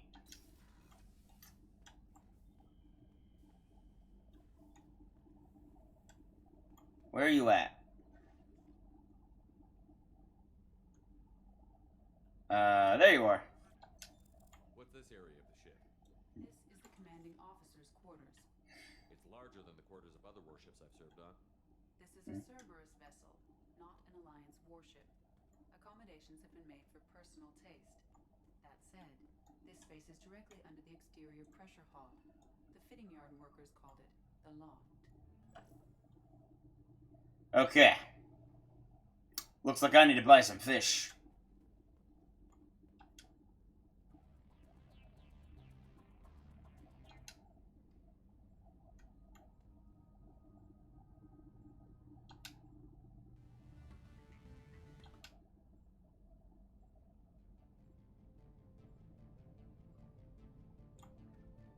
Yeah. That's better. Hey, look. Save humanity throughout the galaxy from certain annihilation. I haven't done that. Save your crew from an overwhelming attack. I did that. And return to active duty. Ah! Okay, so there is no zoom. But that is Liara. And that is not the romance I am pursuing in this game. Huh.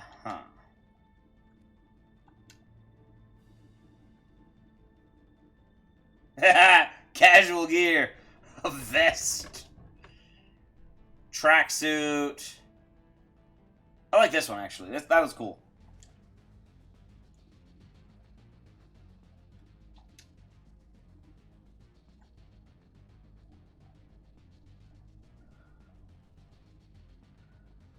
Ah, sweet.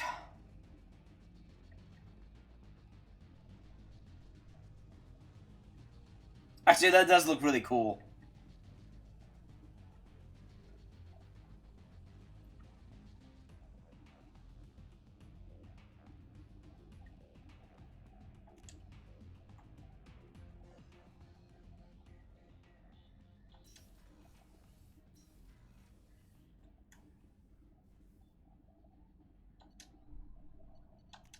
Ah, that went too far. I guess I'll go to the bottom first. I don't think anyone's down here anyway.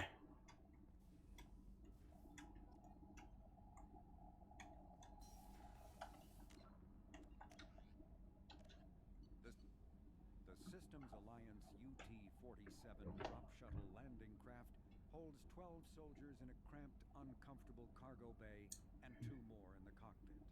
Officially named the Kodiak, the drop shuttle is better known to Alliance Marines as the Combat Cockroach due to its appearance and durability. The vehicle's robust environmental sealant technology exposes few vulnerable parts to the... I was going to say it looks like a Kodiak camera. ...in the sulfuric acid clouds and extreme temperatures of Venus.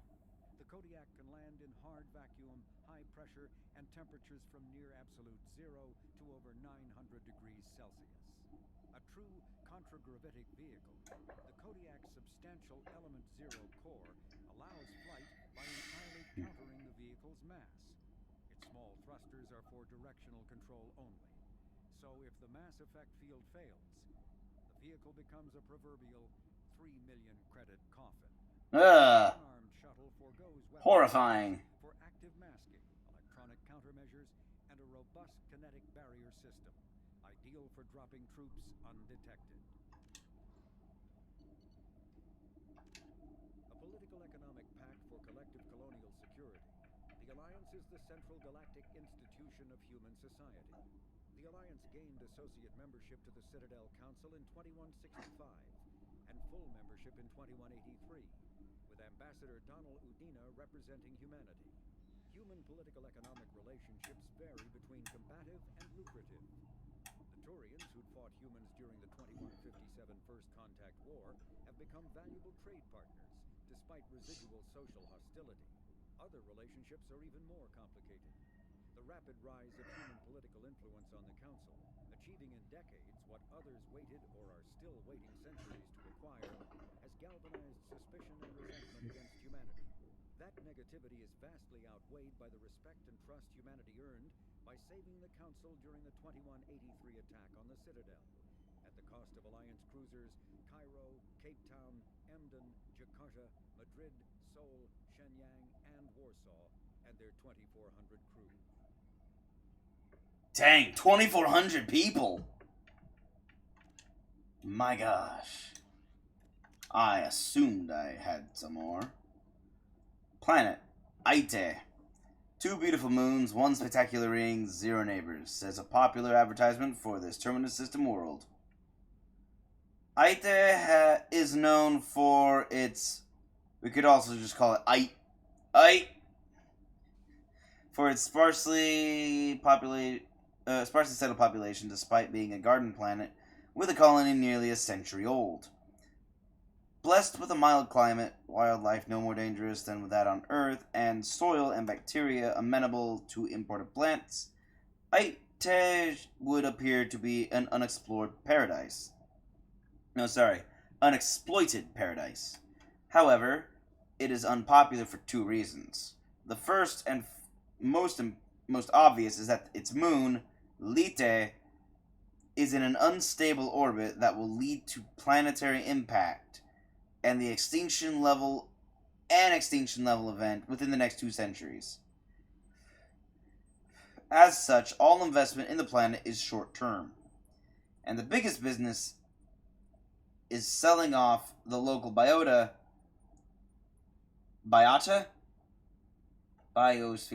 I'm going to say biota, to the highest bidder. The second drawback is the level of violence on the planet. Like the rest of the Phoenix massing cluster, Ite was briefly considered part of Citadel space during its first wave of colonization. However, when the colony broke off to become an independent planet in 2133, the Council let the doomed planet go with less than a day of debate. Wow. Free from any real governing body, Ite's history has been filled with wars between small frontier towns, city-states, over its resources.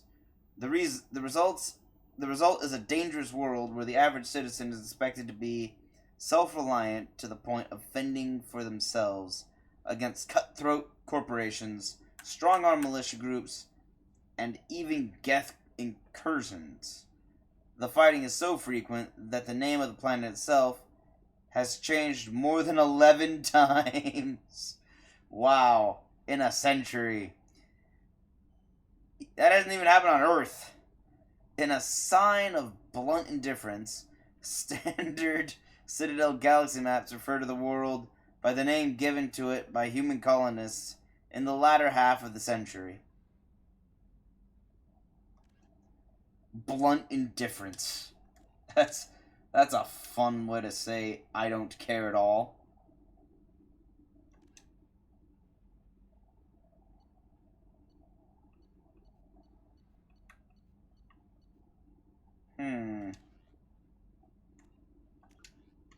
Wait.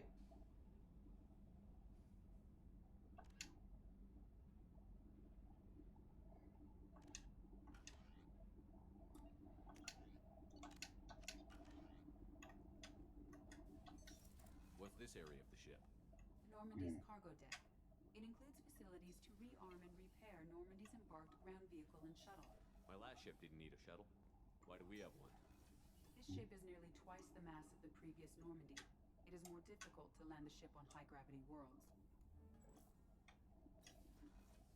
Fair enough. Going down. Well, no, going in first. There you two are.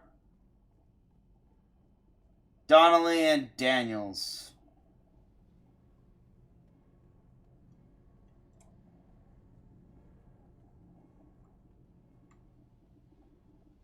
You came all the way down here to see us? You're speaking to our commanding officer. I'm touring the ship, getting to know my crew. I'm Engineer Ken Donnelly, handling the power control system. This is Gabby. That's Engineer Gabriella Daniels, actually. This is Gabby. Propulsion system. What can we do for you, Commander? I'm very important. Here's my full name and title and responsibilities. This is Gabby. You set up okay down here? Can't complain. I just wish it didn't take so long to calibrate the FBA arrays. Kenneth, you're complaining.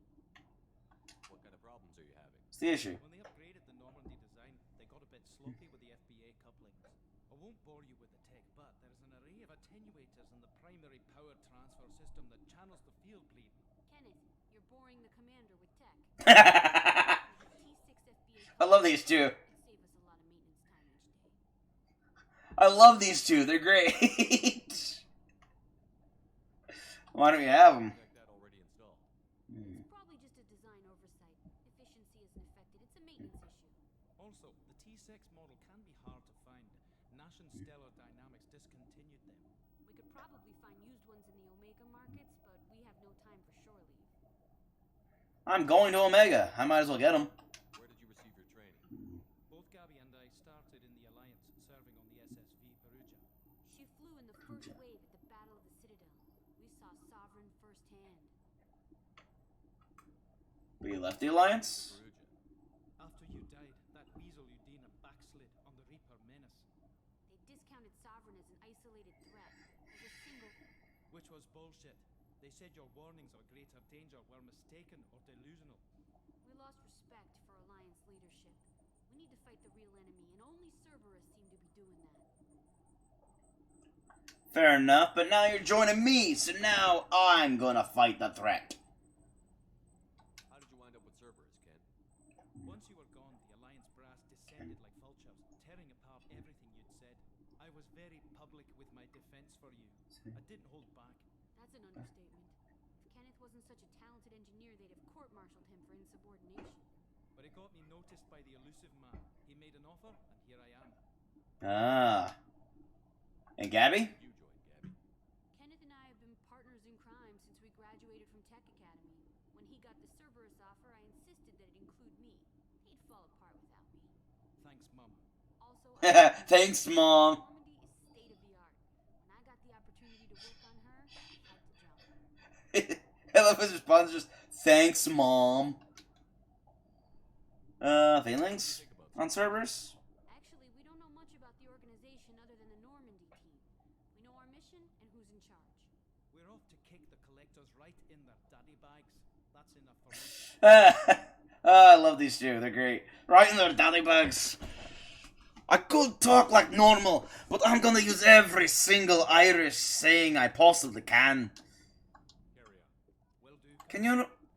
I think that's Irish. Shepard came down to see us. I told you he would. But now I need to get their, yeah, I need to get their cufflinks. And down! Man, they really like the dramatic lighting for this area. I know why they do. I know who spends their time down here. I'm wondering why there's a cot that's down here already. That could have been, I don't know, could have waited until the crewmate gets here. But I digress. That's a little nitpick on continuity. Doesn't really impact anything big at all. Okay, crew's quarters. That's what I've been trying to do. I've been trying to lean out and shoot. I just keep jumping out instead. Crew quarters. Oh, she's a cutie. Oh, this conversation. Oh, you'll miss her first birthday. My family lives in New Canton. Oh, that colony's on the edge of the frontier. Could be vulnerable to collector attack, couldn't it? Exactly. It's most important that she have a first birthday. That's why I'm here. I always come back to check on these two because they always have conversations, and this story keeps progressing, and I do like it. It's a nice little side story you can just listen to. You don't have to partake in anything. You just go in, listen, and why am I going in here? I don't know. The men's restroom is on the port side of the ship. I'm inspecting the cleanliness of the ship. I don't know why the shower is a triangle. Whoever gets this side gets more space than the other two that have to share this. But okay. Not to mention, why on earth is this toilet not covered by anything? Whoever's showering just has to stare at that person on the toilet. Who designed these restrooms? It's like they just crammed all the tech in there. Yep, this one's exactly the same. Could have used with some urinals. Maybe some no water urinals. I hear they're actually very sanitary. Chef surprise again? Come on, Rupert. I'm sorry, Princess. Filet mignon and caviar coming right up. Let me just get out my doilies. That'd be real nice, Mr. Gardner. Who's over here? No one? I know Miranda's in her room. But this guy is in charge of cooking. The hero of the Citadel. You did humanity proud that day. Miss Sergeant Rupert Gardner here. How can I be of service? Anything? Everything you need. Yeah, I make do. But have you ever tried to prepare a decent meal with military provisions? I'm good, but I'm no miracle worker. Taking down the collectors is going to be rough business. The crew deserves a few fine meals before they throw themselves into the fire. How can I help? If I had some quality ingredients... Oh, shit. You've got more to worry about than grocery shopping on the Citadel.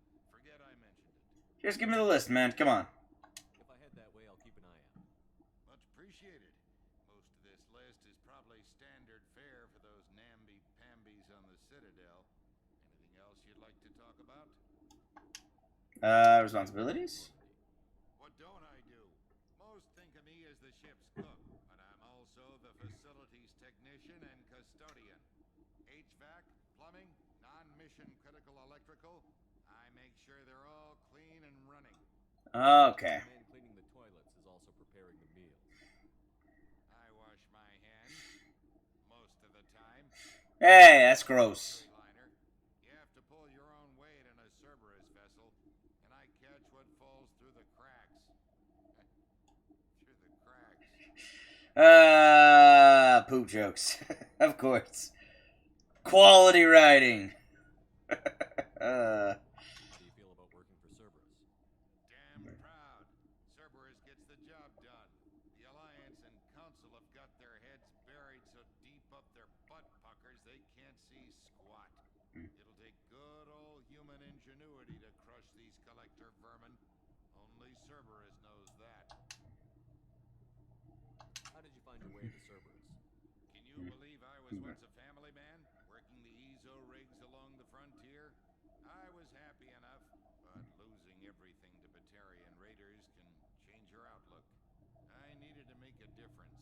I'm no soldier, but I've got skills, and Cerberus keeps an eye out for talent. I'll do whatever it takes to help, be that plumbing a sewer, routing an air duct, or keeping everyone's bellies full. That last one's very important. I won't take any more of your time. Because full bellies and happy tongues are... full bellies and happy taste buds are the recipe for high morale. A gunnery officer is required to access the gunnery control station. I get it. I need to get a crew. I have a bunch of basics, but I have no specialists.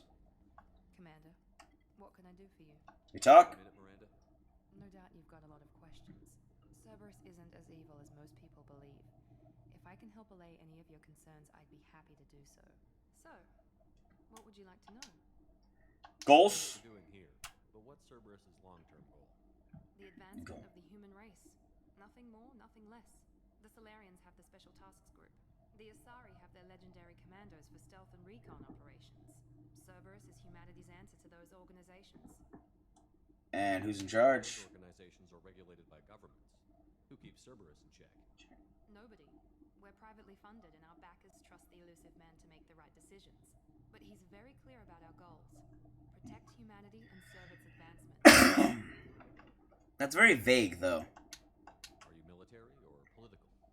Or both? Cerberus has several divisions. Political, military, scientific. But we're all working towards the same goal. The teams you encountered before your accident were mostly part of our military division. But not all Cerberus operations use the same protocols. We try not to get bogged down in bureaucracy or formality. Yeah, they killed a friend of mine. What kind of resources does Cerberus have? We're very well funded, though I doubt anyone other than the elusive man knows exactly how well.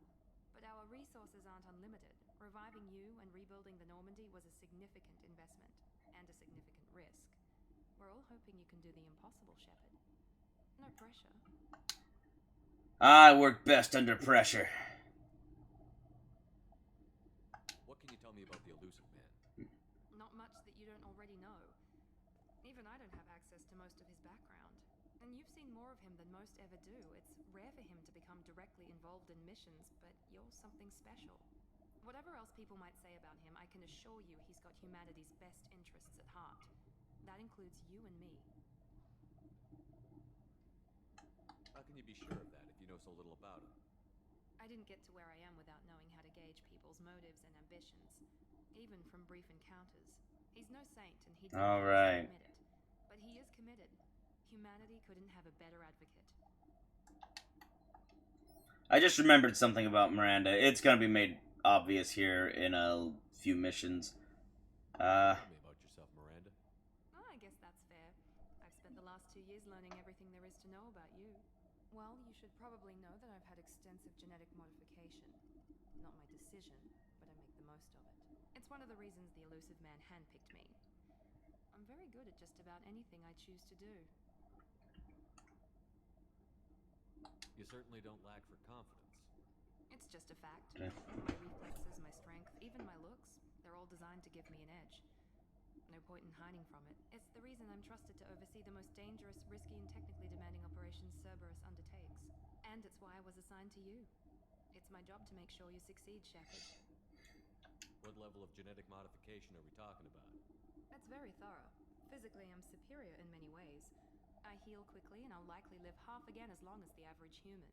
My biotic abilities are also very advanced. For a human. Add to that some of the best training and education money can buy, and, well, it's pretty impressive, really. Yeah, that's what I remembered. I remembered that she was massively genetically modified, I think before birth. I think, like, in utero she was modified. Like you were designed to be perfect. Maybe, but I'm not. I'm still human, Shepard. I make mistakes like everyone else. And when I do, the consequences are severe. Everyone expects a lot from someone with my abilities. Thanks for the information, Miranda. I'll talk to you later. Of course, Commander. Whatever you need. By the way, you have anything in here I can add to my codex? Codex. I'm apparently almost done with my codex. So I'm gonna keep looking. Hey, Dr. Chakwas! Doctor! What's this area of the ship? The sick bay. It is equipped to provide short-term emergency care. In the event of critical injury, personnel must be transferred to a fully equipped medical facility.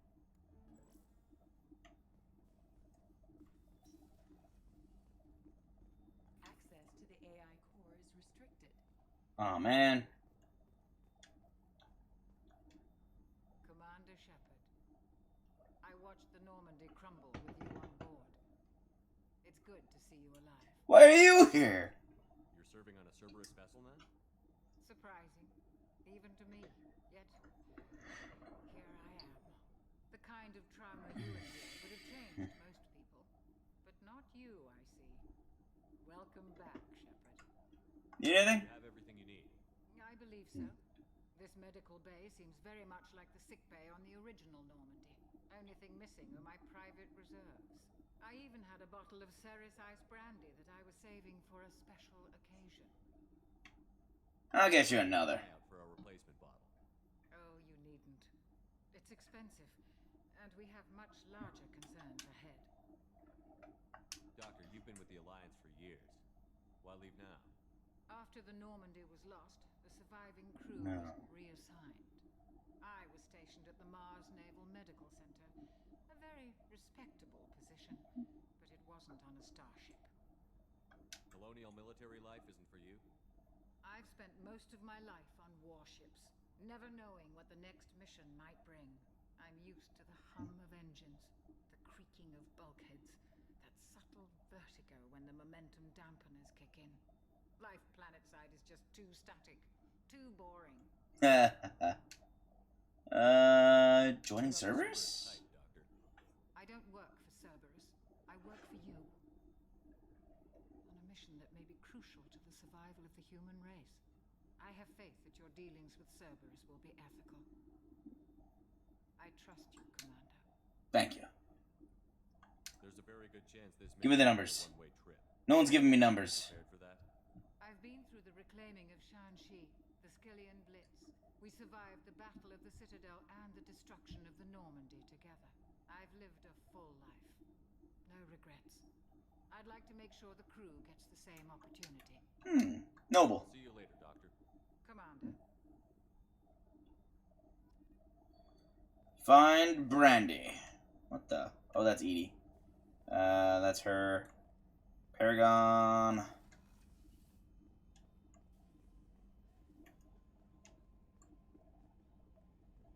Alright, let's get landing on... Yes. Gonna just go up here.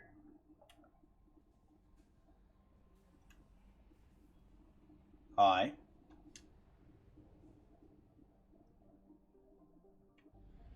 Whee! I forgot about this. Whee!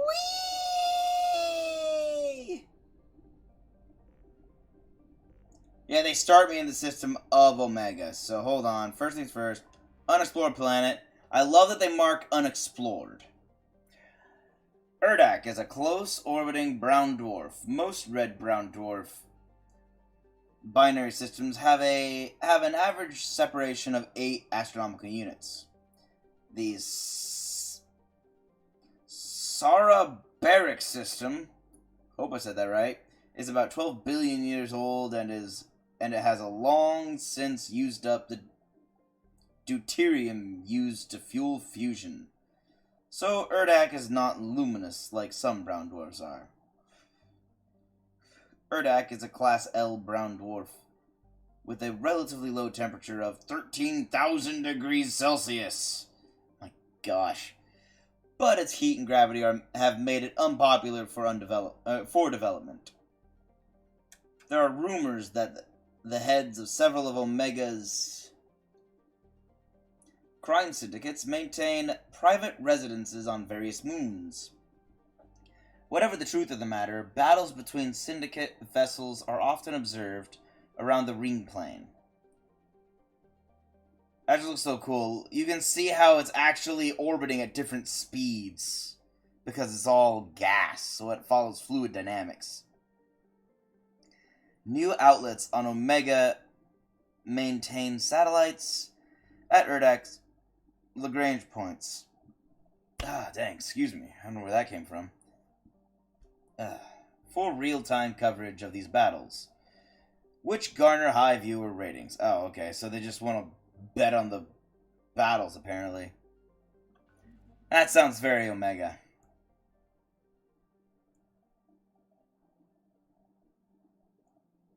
Oh, wait a minute.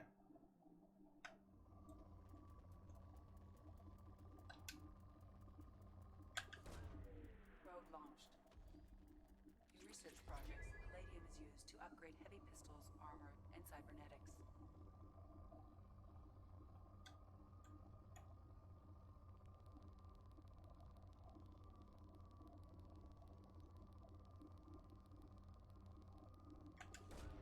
Probe away. In research projects, iridium is used to upgrade heavy weapons, submachine guns, and assault rifles.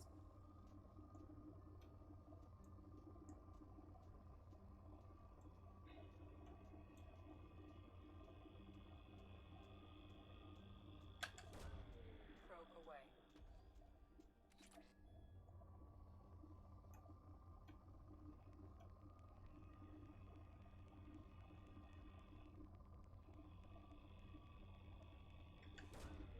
Probe launched. Still moderate.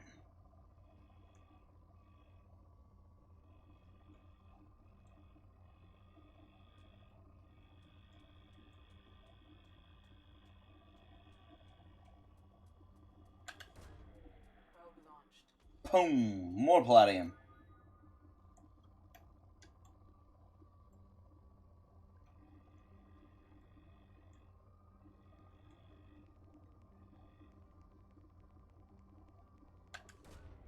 Launching probe.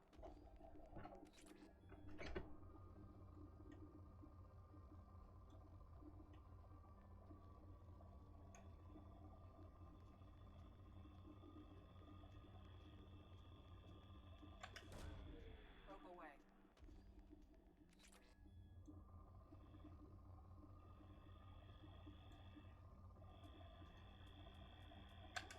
There's a big one.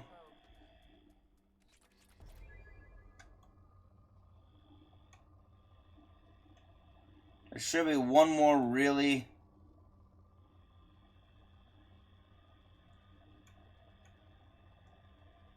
No. Large spot.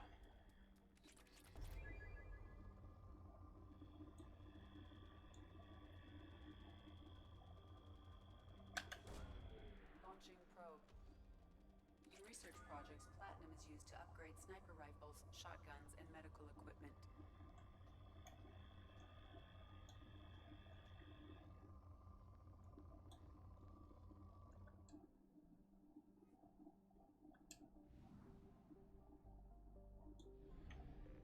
Let me see. I want to see if I can start scanning again.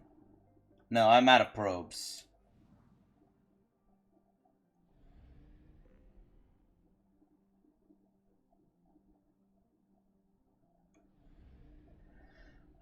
I do find it odd that this is the one we have to travel through, and this is also... So this is like the end, but it's also the beginning. So it's the beginning and the end. Where's my fuel?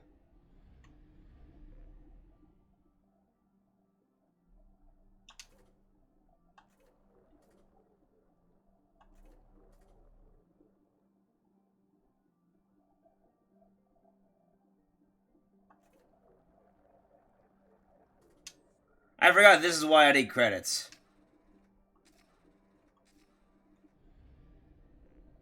Okay, I'm figuring this out. Let's get back to scanning. Where'd I leave off?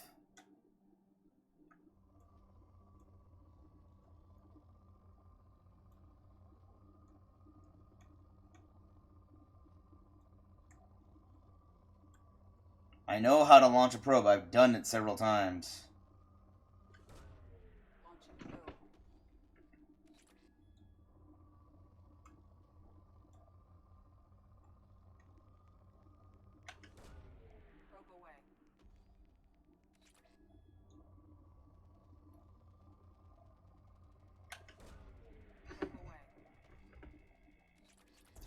Depleted.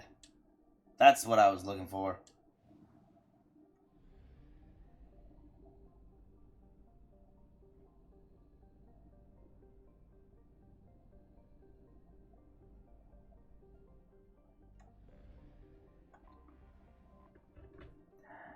A standard methane ammonia gas giant, Imorcan is the main source of helium-3 fuel for ships coming to or from Omega. Most of its fueling stations are run by criminal cartels who engage in cutthroat, sometimes literally, pricing wars. Imorcan is also widely known for its layover stations where pirates in a hurry can find fuel, ammunition, intoxicants, gambling, and sexual companionship at any hour. Ah, lovely. I have to do this because I need all the resources I can get to upgrade everyone. This one's only moderate. Shouldn't take too long.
Where to scan? Where to scan? There we go. That's what I'm talking about.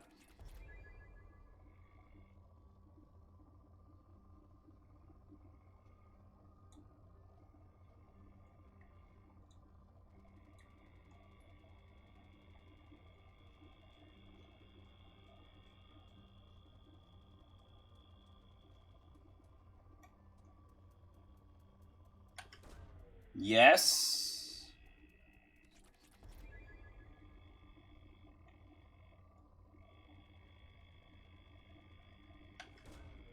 Yes.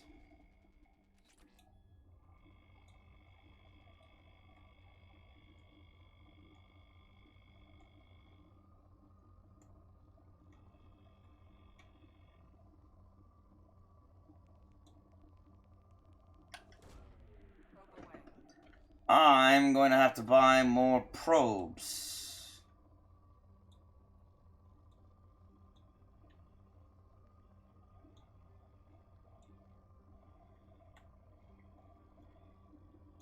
There should be one more. Really big. There it is.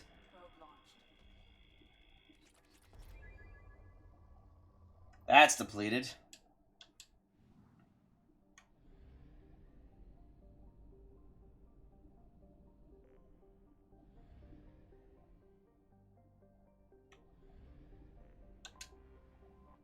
Tiny planet.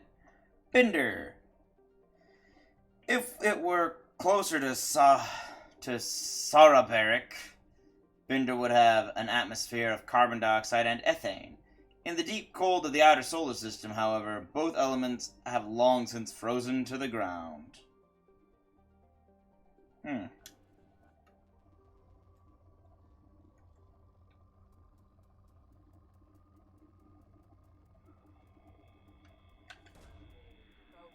Rich!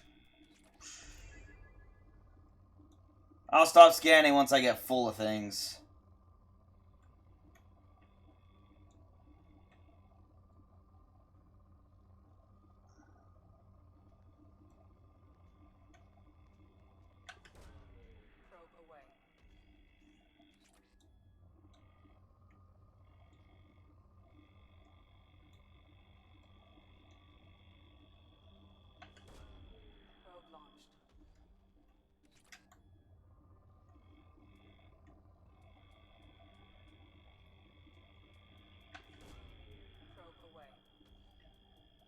Sorry I got quiet. I got really hungry, and whenever I get really hungry, it's hard for me to focus. All I can think of is, I want to eat something.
Know what? I'll leave this planet. This planet still has stuff. I'll come back to it when I want to. When I need.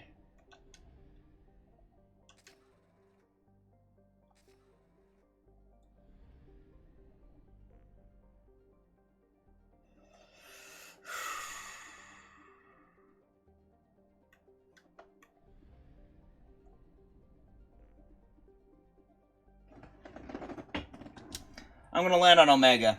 I want to get my crew together first. Built in the mined-out husk of a metallic asteroid, Omega has been a haven for criminals, terrorists, and malcontents for thousands of years. At times, the station has lain idle and abandoned for centuries, only to be reactivated by a new group of outlaws seeking a fresh start. The space station's original elegant design has given way to haphazard expansion by scrabbling factions of every species. There we go. Can you tell I'm getting hungry? It starts to become very apparent. There is no central government or unifying authority on Omega, and nobody can recall a time there ever was one. 7.8 million people! Dang! That's as many as a country, as a small country, but a country. In America, it's about the size of a large city.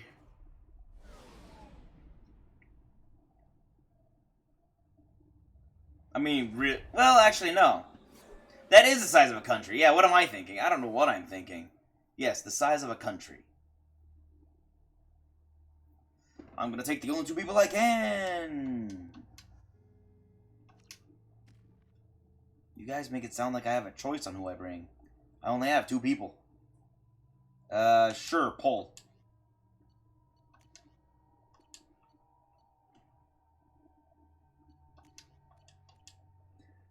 I think I forgot to upgrade Miranda. I'm gonna have to upgrade her when I get out of the cutscene. Yeah. Welcome to Omega.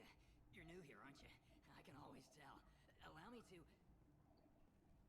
Oh, hello, Mocklin. I was just... Leave, Fargate, now. Of course, Mocklin. Whatever she wants. Blasted scavengers. Welcome to Omega, Shepard. You know who I am? Of course. We had you tagged the moment you entered the Terminus systems. You're not as subtle as you think. Arya wants to know what brings a dead Spectre to Omega. I suggest you go to Afterlife now and present yourself. Got the attitude. I'm not here to cause problems for Omega.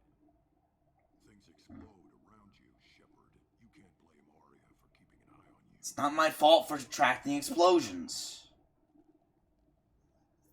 I'm receiving quarantine warnings about the slums where Dr. Morden Solus runs the clinic. Anticipate resistance at the transport station. I have also accessed messages between mercenary groups regarding plans to deal with the Archangel. There's a recruiting station at Afterlife that may have information on him.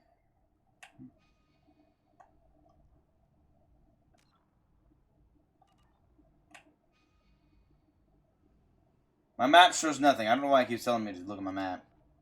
Yep, there we go. Originally an asteroid rich in element 0, Omega was briefly mined by the Protheans, who eventually abandoned it due to its thick, impenetrable crust. Thousands of years later, nature did what even the Protheans could not. A collision with another asteroid broke Omega in half, exposing its trove of element 0 for easy mining. A rush ensued as corporations and private individuals tried to strike it rich on Omega, and thieves and outlaws followed in their wake. As space became tight, construction of processing facilities extended vertically from the asteroid, creating Omega's jellyfish-like silhouette. To prevent future collisions, the station is ringed with enormous mass effect field generators that redirect incoming debris. Today, Omega is a major hub of narcotics, weapons, and ezo trafficking, without even a pretense of civilian government or military control. Only mercenary groups have been able to instill a limited order. The most ruthless is an Asari syndicate run by the notorious Arya T'Loak. Yep. So it's basically a crime town, but with order instilled by the gangs. I gotta talk to Arya. I don't have a choice. What? Find ice brandy and find ingredients. Special ingredients.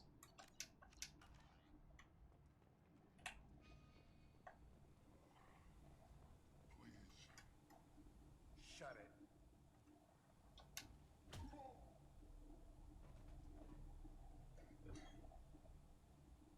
Zaid. No one said you could talk, jackass. You Zaid Masani? Yeah, that's me. You must be Commander Shepard. Hey, we have a galaxy to save. We do, and you're getting paid. How much do you know? You've been briefed. I've done my homework. Cerberus sent me everything I needed to know. I said I assumed as much. Don't act like such a jerk. My contacts told me we're picking up 1 man, not 2. Batarian delinquent. Pissed off someone rich enough to hire me to go after him. And for my bring him in alive rates even. Please, I didn't do it. I said shut it. Tried to lead me on a chase all over the systems. You should have known better. These people always run to Omega. What's your relationship with Cerberus? Easy. Cerberus is paying me a lot of money to help you on your mission. That's the long and short. Not many mercs would take a suicide mission for the pay. Most mercs don't get an offer like the one Cerberus sent me. This mission doesn't sound like good business, but Your elusive man can move a lot of credits. That he can. That's probably his only good quality. Good to have you, Zaid. We have a lot to do. That's what they tell me. I assume the elusive man told you about our arrangement. He didn't. I guess he decided to leave that information out of the dossier. Good thing I asked. Picked up a mission a little while back, just before I signed on with Cerberus. Thought you might be interested.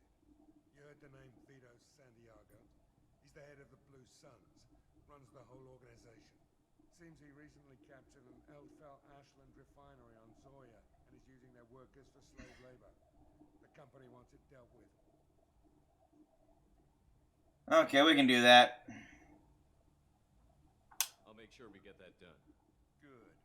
Get it out of the way so we can concentrate on being big goddamn heroes.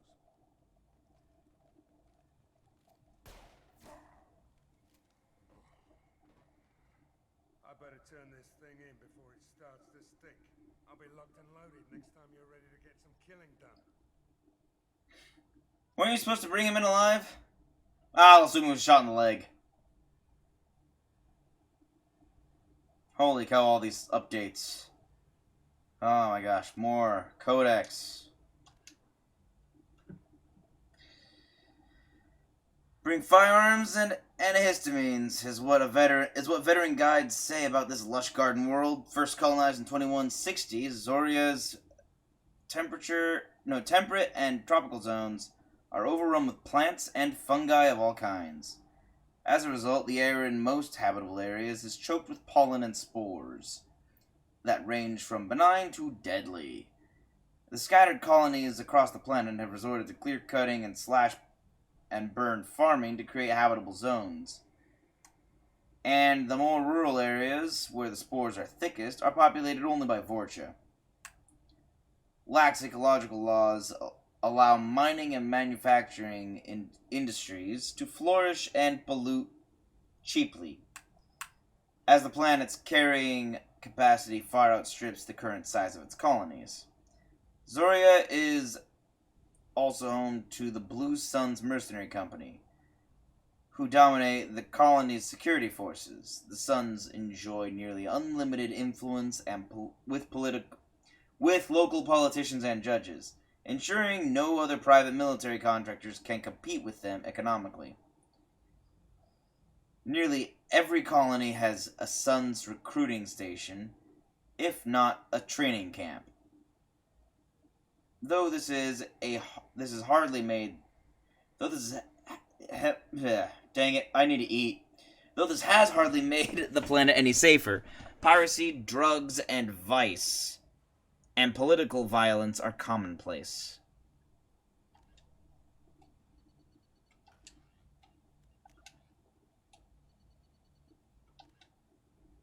The price of revenge.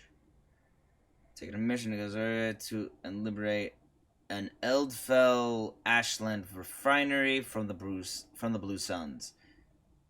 Once his work there is done, he can dedicate his full attention to the mission. Okay, that's done. Can I do one more thing? I probably can do one more thing. Yeah.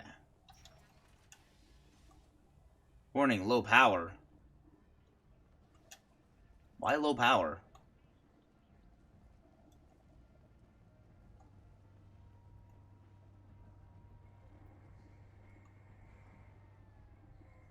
Omega, what a piss hole. At least it keeps you on your toes. That it I've never done does. business before. I feel like I need a shower afterward, in addition to normal decontamination. I don't blame you. It's not exactly clean, and it was a mining facility. This guy's a Blue Suns guy. I probably can't do anything until I talk to Arya.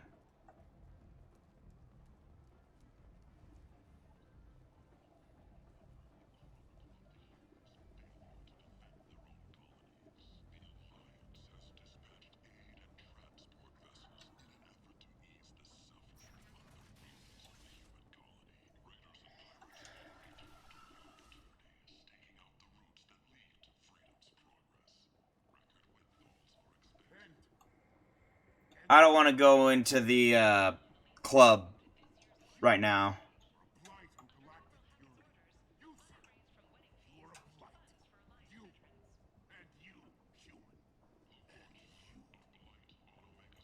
It's a lot of oh, right, that's the quarantine zone. Okay. A lot of blue suns. More humans than I expected.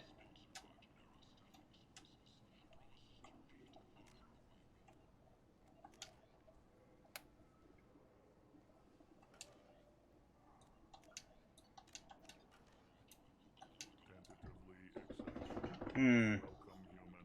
What can I get for you? What kinds of things do you sell here? Friendly, salvaged parts. All kinds. Mostly legitimate. With pride, my prices are the lowest anywhere on the station. You won't find salvage cheaper than mine. I have things to do. Courteously, have a fine day. Take a look at my kiosk if you want to buy anything. Ooh. Developed by the wearer exchanges full protective coverage for visibility, encumbered mobility, and increased accuracy. Increases headshot damage by 10%. That's cool. I'm gonna get a battleship for my room. There's a delay before your shield starts regenerating. That's better armor. That Omni Tool upgrade is expensive. This looks freaking hardcore. Storm speed increased by 10%. Increased shields by 15%. Increased all weapons reserve ammo by 10%. Ooh. The Black Storm Gravitational Singularity Projector is the brainchild of weapon designer Eli Wegner, one of the few humans who earned the privilege of serving with Asari commando units. Wow. Overawed with how the Asari could create biotic singularities to pull opponents out from behind cover, he was determined to duplicate the feat technologically. Wegner's team created a weapon that could elevate target particles of matter to near infinite mass, creating a gravitational singularity and drawing nearby objects inward for a short time. The rapidly increasing gravity rips the target apart as it pulls the enemy closer to the singularity's center. When the mass effect field destabilizes and suddenly returns to normal mass, the result is explosive and inflicts additional trauma on the enemy. The weapon almost didn't happen. Early designs were dangerously unstable. The science for creating a hyper-dense Mass Effect field was well established, but projecting it at an adjustable range proved elusive. It was only after 6 years of development that the weapon finally qualified for Systems Alliance AIHW, Advanced Individual Heavy Weapon, trials. By that time, the Singularity projector was rugged, reliable, and easy to use and repair. It immediately went to field tests in a small-scale desert war on Earth, where the weapon terrified opponents who had never seen its effects before. The swirling sand and dust sucking soldiers into its center served as a centerpiece of many propaganda videos. In the resulting media coverage, the Wegner Arms M490 GSP became known by its simpler nickname, the Black Hole Gun. His dream finally is a reality. Wegner personally altered its name to the more marketable Black Storm. I like that.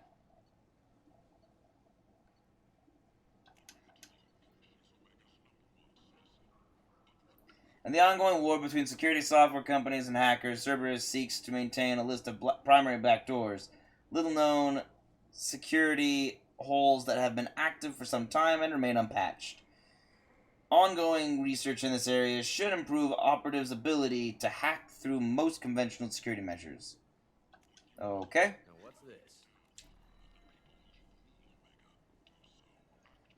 All right.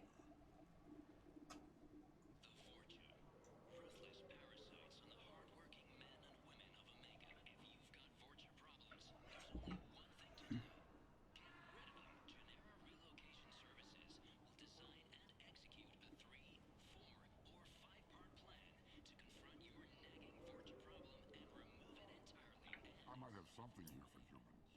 Not much. I'm in the mood to spend some money, but I think I can find better stuff elsewhere. You won't find a better selection anywhere. Unless you're willing to risk the black market. I'd rather deal with you than give money to those thieves. You sure we can't make a deal? Look, I can't compete with the black market. I have to make a profit. I'll do what I can. But don't tell anyone or I'll lose my shirt.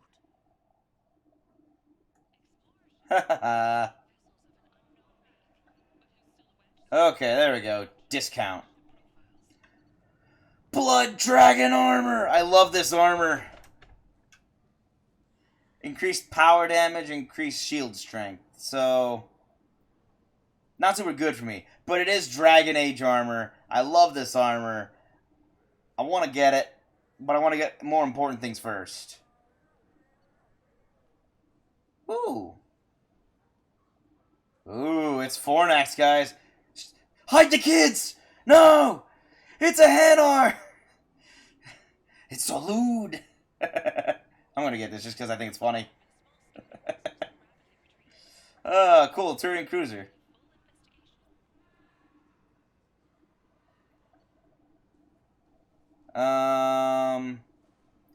Stimulated conduits. Increases storm speed. Ooh, I like that. Improves a series of beryllium and tungsten braces. No, incorporates a series of beryllium and tungsten braces and microservos to support and enhance the natural movement of the wearer for short periods of time. Originally developed by the CERTA Foundation for search and rescue personnel, it has been adapted for military use. Storm speed with 10%. Yes, please. Capacitor helmet. Reduces delay before shields start regenerating by 10%. A recent design, this Alliance-made helmet stores microcapacitors in its structure to replenish spent kinetic barriers. The transparaplast armor panel on its top can be removed to access capacitors for field maintenance. Sure, why not? That might come in handy in the future. Sniper rifle damage upgrade.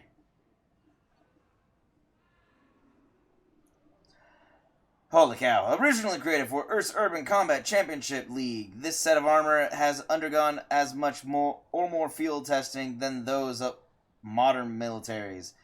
It uses a unique proprietary power cell that costs as much as an EUCC rookie's contract. Wow. The armor's microframe computer adapts to any top-tier Omni Tool, kinetic barrier, or biotic amp, giving breathtaking and error-free performance. The chest and shoulder piece bears the logo of the Edmonton Blood Dragons.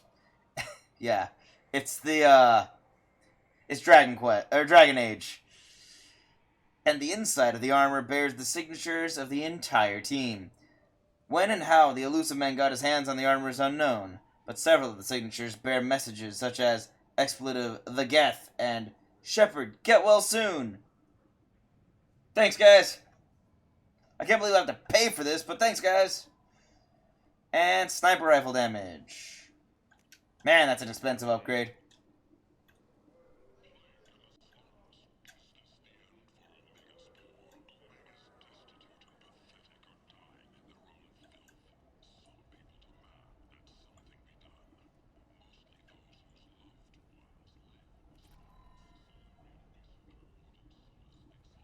A Scram Pulsar. Okay. So they don't move when you run into them. That's a good thing to note. See, look at this. Move, move. Okay, there we go. Move, move, move. Okay, there we go. They don't move immediately. You gotta really push them out of the way for a minute.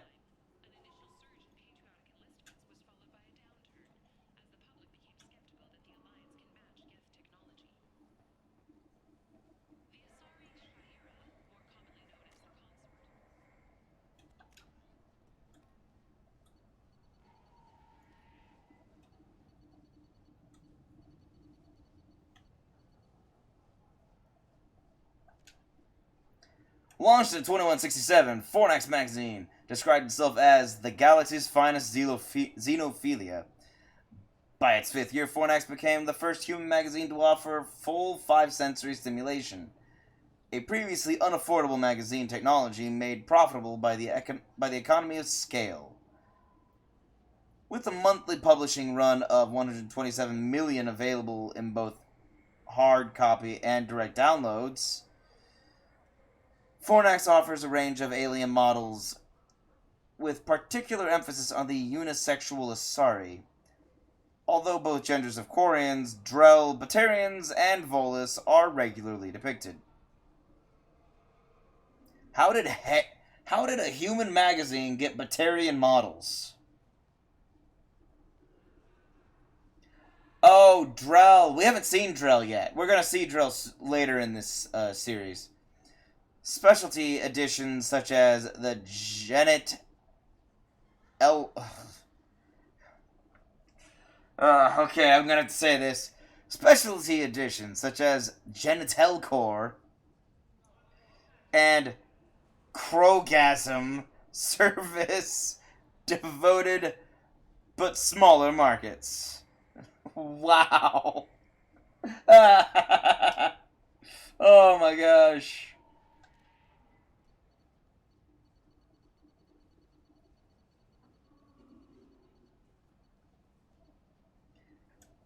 Oh, this is long. Mass accelerators propel solid metal slugs via electromagnetic attraction and repulsion. Yep, we've already read that. Rather than being mounted on the exterior, starship guns are housed inside the hulls and visible only as gun portals on the outside. It's just main gun is a large amount. Yep, 90%. Yep, okay. Yep, we've already read all this. How is this new stuff? That's all stuff from the previous game. Oh well. I'm saving because now I'm gonna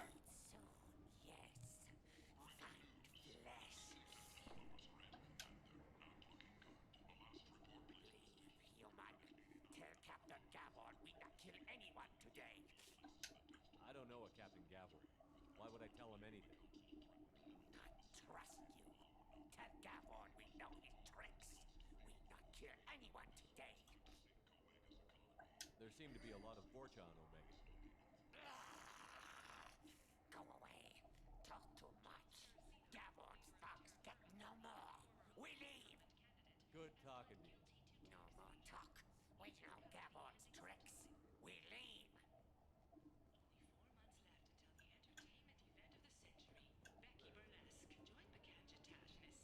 That happened.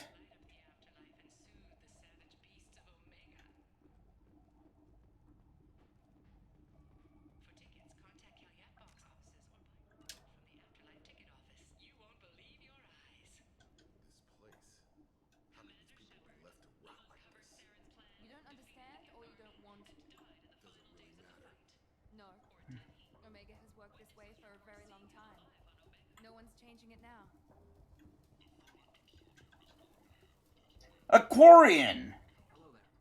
Might I interest you in some salvage tech? Every credit goes toward a ticket to get me off this forsaken rock. Maybe we can cut a deal. Buy a lot of parts and equipment. Maybe we can make an arrangement. Well, you seem like a decent person, but you can't breathe a word of it to Harry. Of course. Then we have a deal. Maybe I'll at least sell something to you. What brought a nice kid like you to Omega? My pilgrimage. What money I had got stolen within a few days, so I decided to sell salvage parts. You can see how that turned out. Harrod's forcing me to sell high, and I can't even afford a ticket out this station.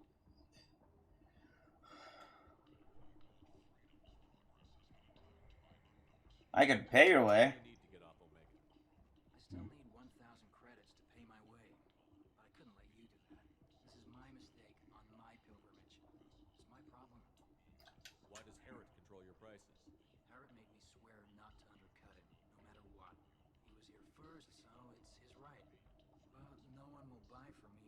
much cheaper. I can't save enough money for a ticket off the station.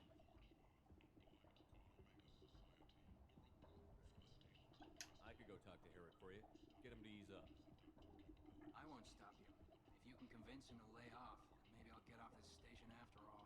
His shop's up the ramp, near where Marsh sells his goods. Anything you can do will be much appreciated. Should I give him the credits? I can. I got plenty of credits. Here you go. 1,000 credits. Get out of here. Thank you. With this, I can finally continue on my pilgrimage. I'm going to buy my ticket right now. Thank you again.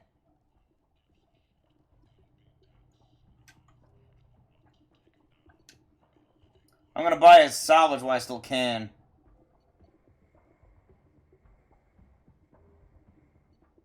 My gosh, let me get the cheap stuff first. Seeing setup. Hey! It's the couplings! Mass Effect fields aboard Starship. Yep.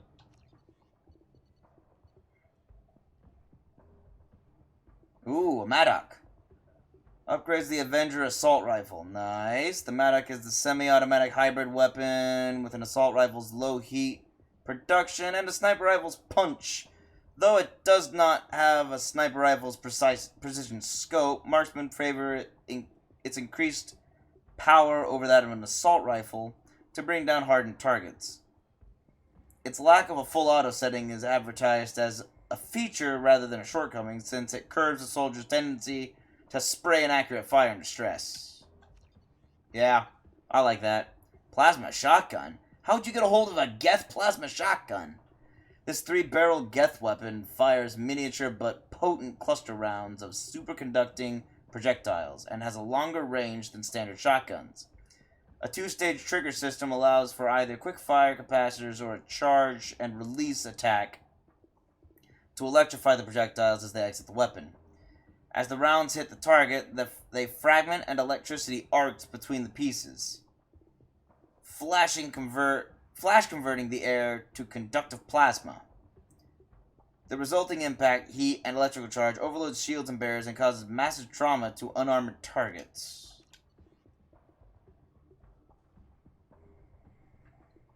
Heavy weapon upgrade. Plus 15% heavy weapon ammo capacity. The power cell technology used by the heavy weapons. Oh yeah, it's the same thing. But, I get it again. Getting these is going to be hard. I need a lot more credits.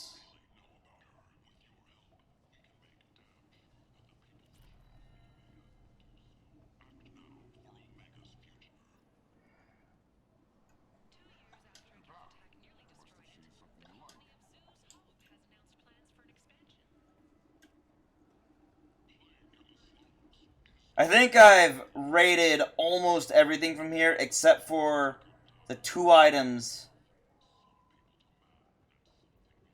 down in that salvage shop.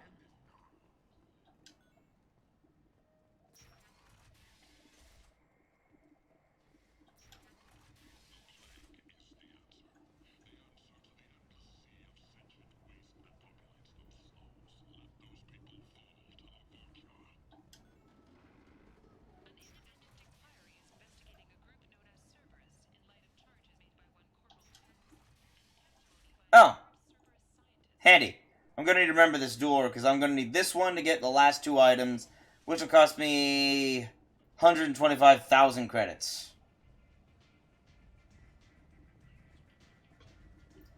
Can I get this soundtrack? I like this. I want to get this for my room.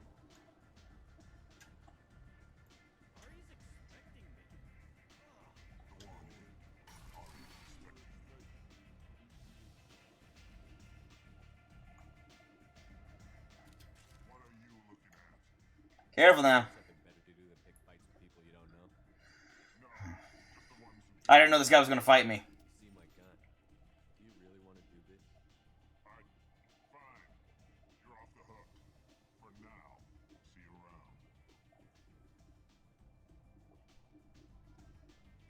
More Paragon. I need to do all the Paragon I can. What the? I saw that. Where? Who? What? That's a door.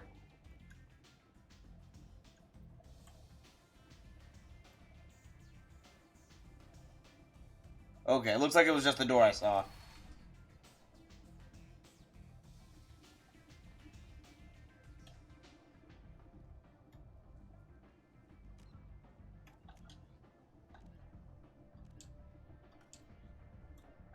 Alright, everyone. That's it for today. Made a lot of progress. We're on Omega. We still have a lot to accomplish. So I'm going to stop right here and pick it up tomorrow. Maybe. We'll see how much I can. Probably tomorrow. I'll probably be on tomorrow since I was able to get on today. So we shall see. Until then, I'm going to eat lunch, and you all have a great Friday and a fantastic start to your weekend. Peace out, all. Actually, I'm going to get rid of the issues. Going to exit the game here. Peace out. Bye. Bye.